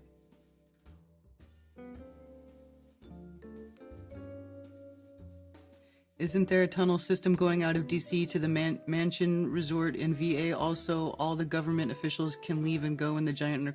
Yeah, I'm sure DC has lots of underground shit. Like, I wouldn't be surprised. Clearly, there's got to be some stuff. I've heard of the tunnels, like, leaving the White House and the Capitol building and all that. And then wasn't... And I think one of the, when that video came out a few weeks ago of the two dudes having gay sex in the Capitol building at the place where the lawmakers sit. Remember when that video came out? The two dudes do it. And then that whole scandal, that all went away real hush hush real quick, didn't it? Right? And then that one congressman, he just tweets, "I told you so," because he was telling everybody that they were doing all kinds of perverted shit under the Capitol building. And then that video comes out and he's like, "Told you so." And, you know, and then it kind of all went away real fast, didn't it? Something else came up to, like, distract everybody from the news stories. But remember that whole thing? That was just a few weeks ago. So clearly there's some areas that are off limits to the general public under the professional buildings where they do bad stuff.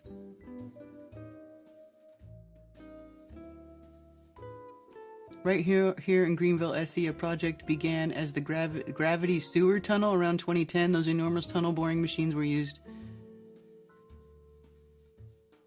Did they finish it, Joanna?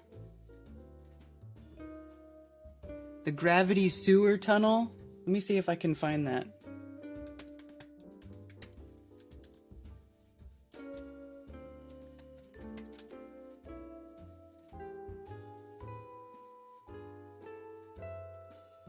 Honolulu. Boy, stuff's coming up about Kinoe Kailua and Hawaii's underground wastewater project. How old is this?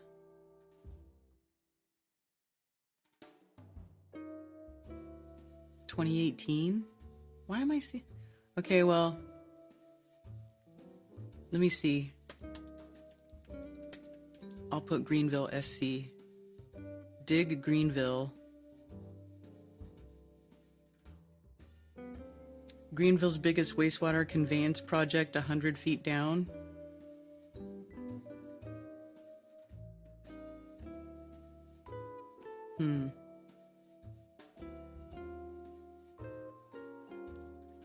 Dig Greenville makes history with 6,000-foot underground sewer tunnel. That must have been this.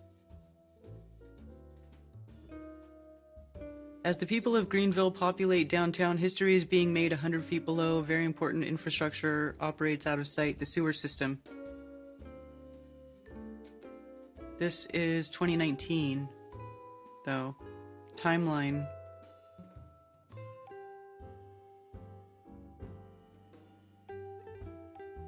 Oh, this is 2017. This is like after 2010, whatever you said. This is a different time.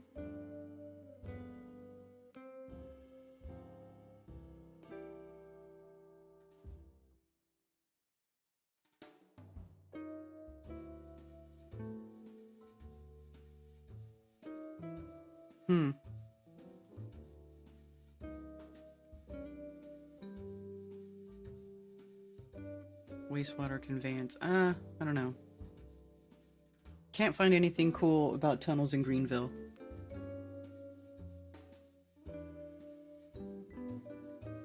Flattoberfest 2024.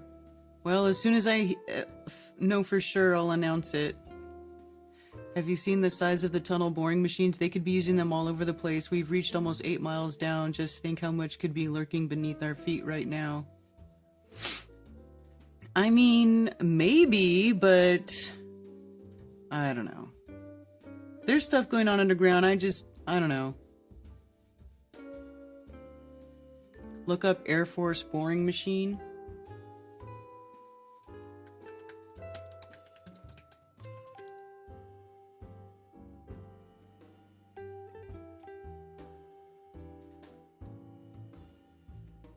hold on. I spelt it wrong. Here we go. Project Camelot, underground bases and tunnels.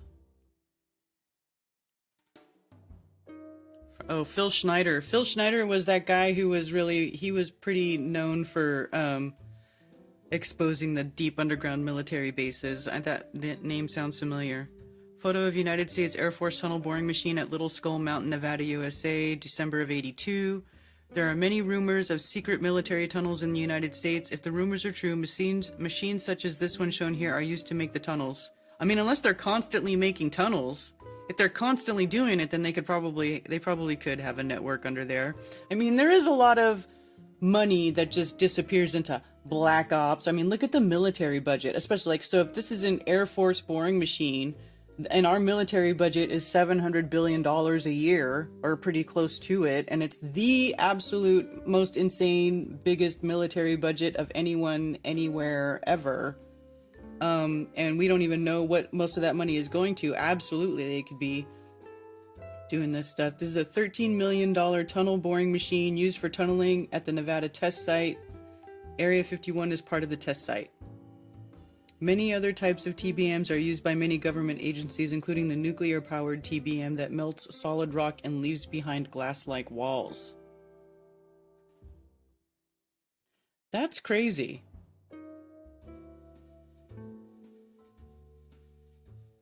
I wonder if you can actually find any information on that. Do they actually have?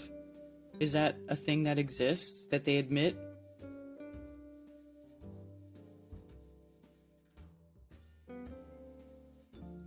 These forgotten nuclear tunnel borers were designed to melt tunnels through the earth. Oh shit! Like a hot knife through butter, except the knife is heated from inside by a nuclear reactor and the butter is the Earth's crust. When nuclear energy was still in its infancy and before we truly understood its limitations, we explored every possible way to harness atomic fission, powering cars, giant Arctic overlanding trains, and even demolishing entire mountains to build highways. Everything was on the table. Even using a reactor's heat to melt through solid stone was considered and taken seriously enough to warrant experimentation by the United States government in a project nicknamed the Nuclear Submarine. The technology behind this craft was conceived in 1959 by nuclear scientist Robert Bob Potter, who, according to Atomic Skies, had just seen his Dumbo nuclear rocket engine program terminated. During downtime after the project, Potter reportedly read the fantasy novel At the Earth's Core, which, among other things, is about an iron mole that tunnels hundreds of miles down, that apparently got him thinking instead of drilling, we could just melt our way through the Earth.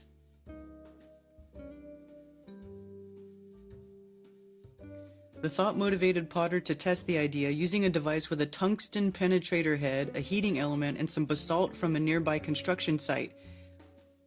Oh, he tested it with basalt? Heated white hot and backed by some pressure, the device melted through the rock, pushing melted stone out the sides. The gizmo was a success, but wasn't taken seriously by Potter's overseers at the Los Alamos National Laboratory, who told him to shelve the project, but that would only prove to be the beginning. Years later, while discussing the idea in a local bar after work, one of Potter's colleagues reportedly floated the idea of upgrading the device with new tech, most notably a small nuclear reactor. As it happened, a congressional representative was in the bar that night and, misunderstanding what he'd heard, reportedly offered his support for the technology in Washington. Before things got awkward, the scientist phoned Los Alamos director, who found himself the nuclear borer proposal so intriguing that he approved it for further study.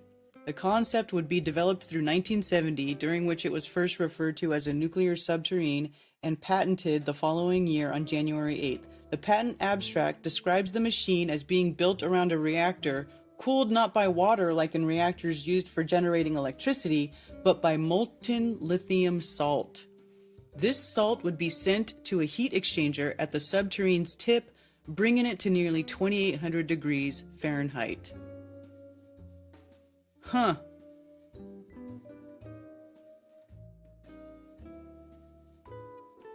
This heat would melt and crack the rock in the submarine's path, forcing molten waste into the fissures as the vessel progressed. What remained would cool and harden, forming a smooth, solid tunnel lining. There were more benefits too. The subterrane would be cheaper to operate than conventional drills. It wouldn't disturb the surrounding environment as much. It could tunnel through sand. It had theoretical operational depth as deep as 15 kilometers. Theoretical, of course. It actually become more efficient the deeper it got due to rising temperatures in the Earth's crust. It was thought applications could include everything from building underground infrastructure to prospecting for resources or even digging geothermal wells. The concept was effectively proven by a series of small-scale, conventionally powered prototypes, trialed both in the lab and in the field. The National Park Service got its hands on an example which it reportedly deemed effective and easy to use, not to mention a hit with bystanders. The public's reaction would send the prototypes on a demo tour in multiple U.S. cities. Los Alamos further expanded on the subterranean concept in '74 by filing patents for new variants, including some incorporating conventional drilling heads. Wow.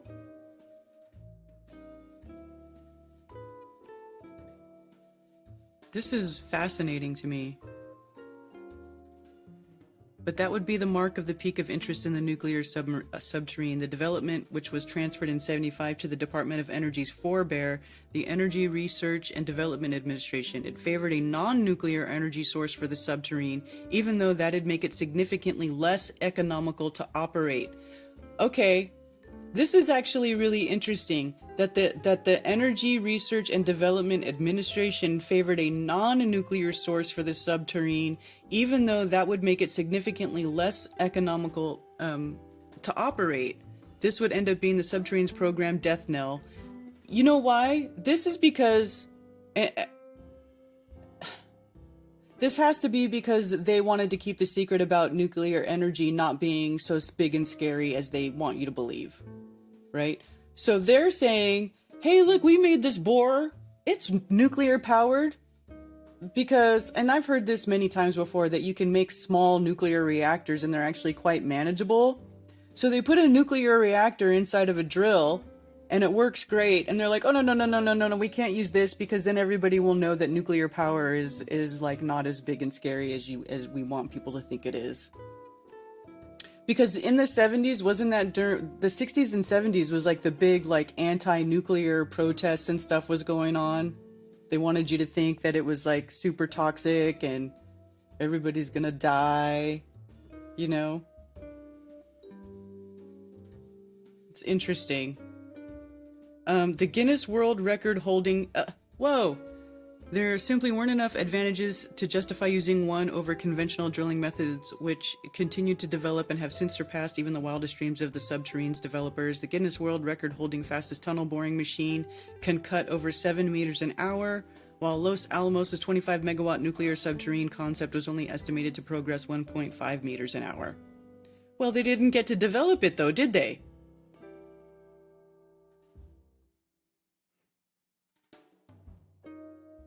In the end, the nuclear subterrane proved to be yet another atomic pipe dream that fell victim to scientists wising up about what was and wasn't an appropriate way to use nuclear energy. Right. Not... Oh, man.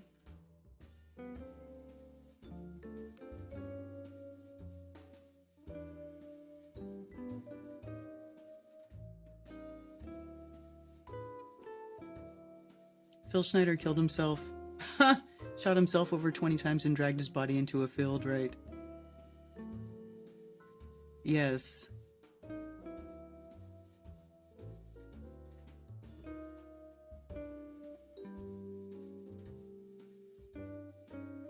Galen Windsor. Yes. I know about Galen Windsor. Hey, James.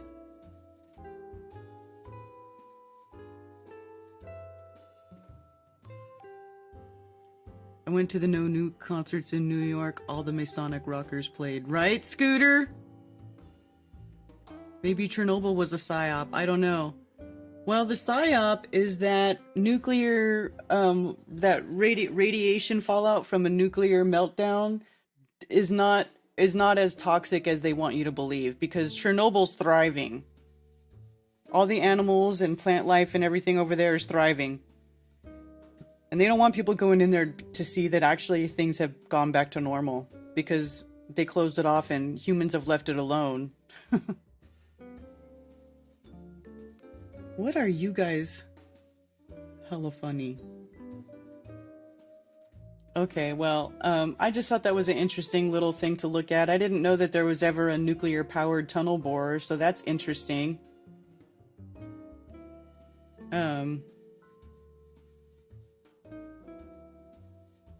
The black budget currently consumes 1.25 trillion per year. Well, that's a lot.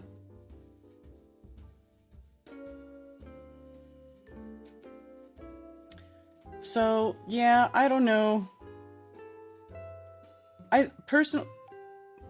Oh, from Mr. Bill Deagle's December 2006 Granada Forum lecture.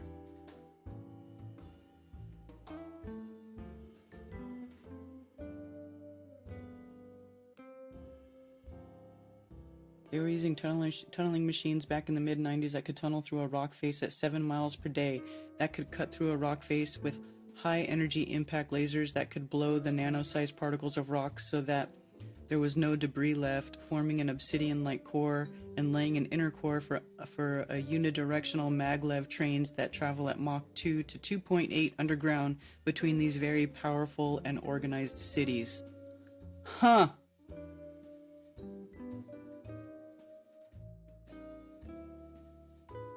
High energy impact lasers.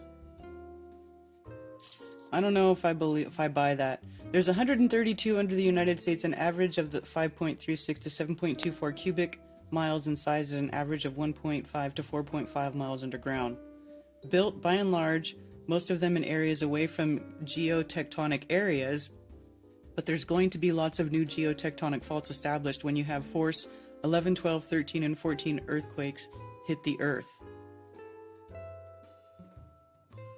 Why are they rushing to do this? Because they know that catastrophe is coming. And where's this money coming from? It's blah, blah, blah, blah, blah. Underground bases and tunnels. Well, how long ago is that? Or they just want to do stuff in secret where they can't be seen. You know?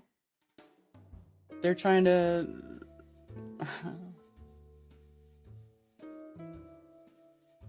Going deep on tunnels. Why would they continue to make documentaries and miniseries about Chernobyl if they didn't want to reinforce that disaster in our minds? Yes.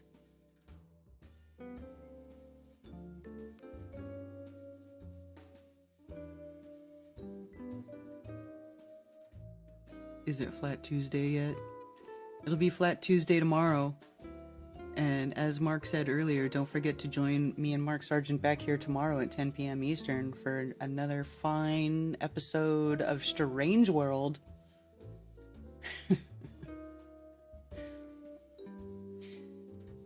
Yeah, so fascinating little range of subjects we looked at today. The U.S. should have gone with molten salt reactors instead of nuclear reactors.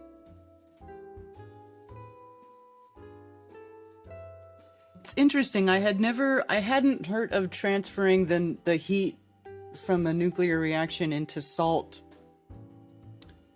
like that. But it makes sense, I guess. I wonder if the ionic blast refreshes the ground like a fire burn does on occasion. I don't know. I mean, it might.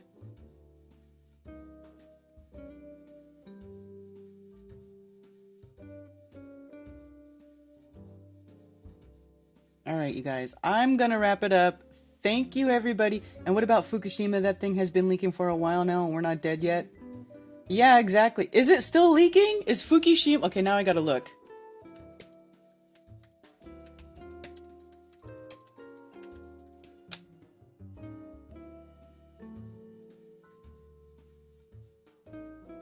"12 years after meltdown."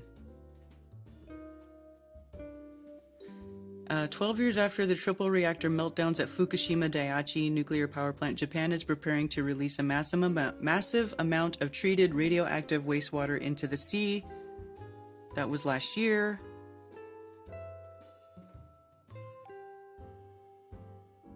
But yeah.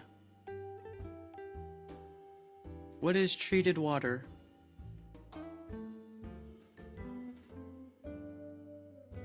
spew out large amounts of radiation. Water is used to cool the reactor cores, leaked into the basements of the reactor buildings, and mixed with rainwater and groundwater. But yeah, Galen Windsor showed us, he talked about how he would actually get into the cooling pool. He could swim in the cooling pool, which is crazy. So it's not radioactive. Well, if it is, it's not as dangerous as they would like you to believe. So they're still dumping radioactive water into the ocean. If highly radioactive water escapes and is dispersed into the sea, it becomes impossible to trace. Isn't that funny though?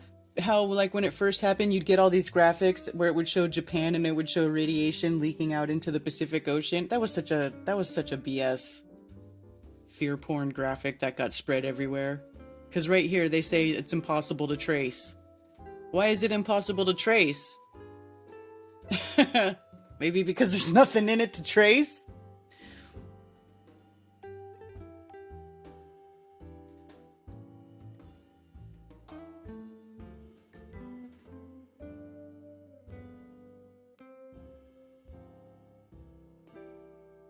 Seems like the salt would neutralize the free ions. That does make sense.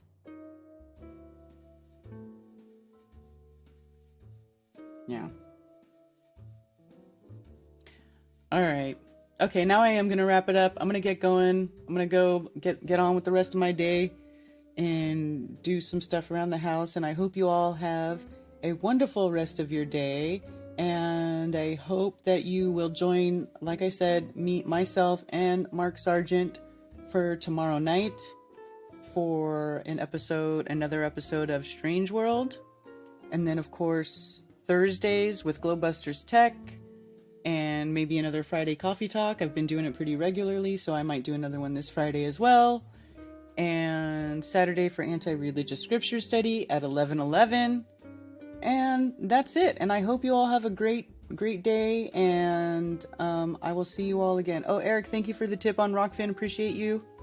Last minute. Thank you so much for your support. And what else? Anything else? Anything else? I always feel like I'm forgetting something. I think that's it. All right, you guys. Have a good one. Peace. And for those who wish to send me stuff through snail mail, you can send it to P.O. Box 10, Earl, North Carolina, 28038. There are also links below for Flat Earth merch, and you can send me donations. And I do appreciate all the support. Sincerely, thank you very much. Also, please go to flatearthfestivals.com for all information about upcoming Flattoberfests and Flat Earth-friendly local meetups. If you are organizing a local Flat Earth meetup, email me at flatearthfestivals@protonmail.com with your meetup information to have it listed on the website for free. For everything else, you can email me at karenbfe@protonmail.com. Thank you for being here.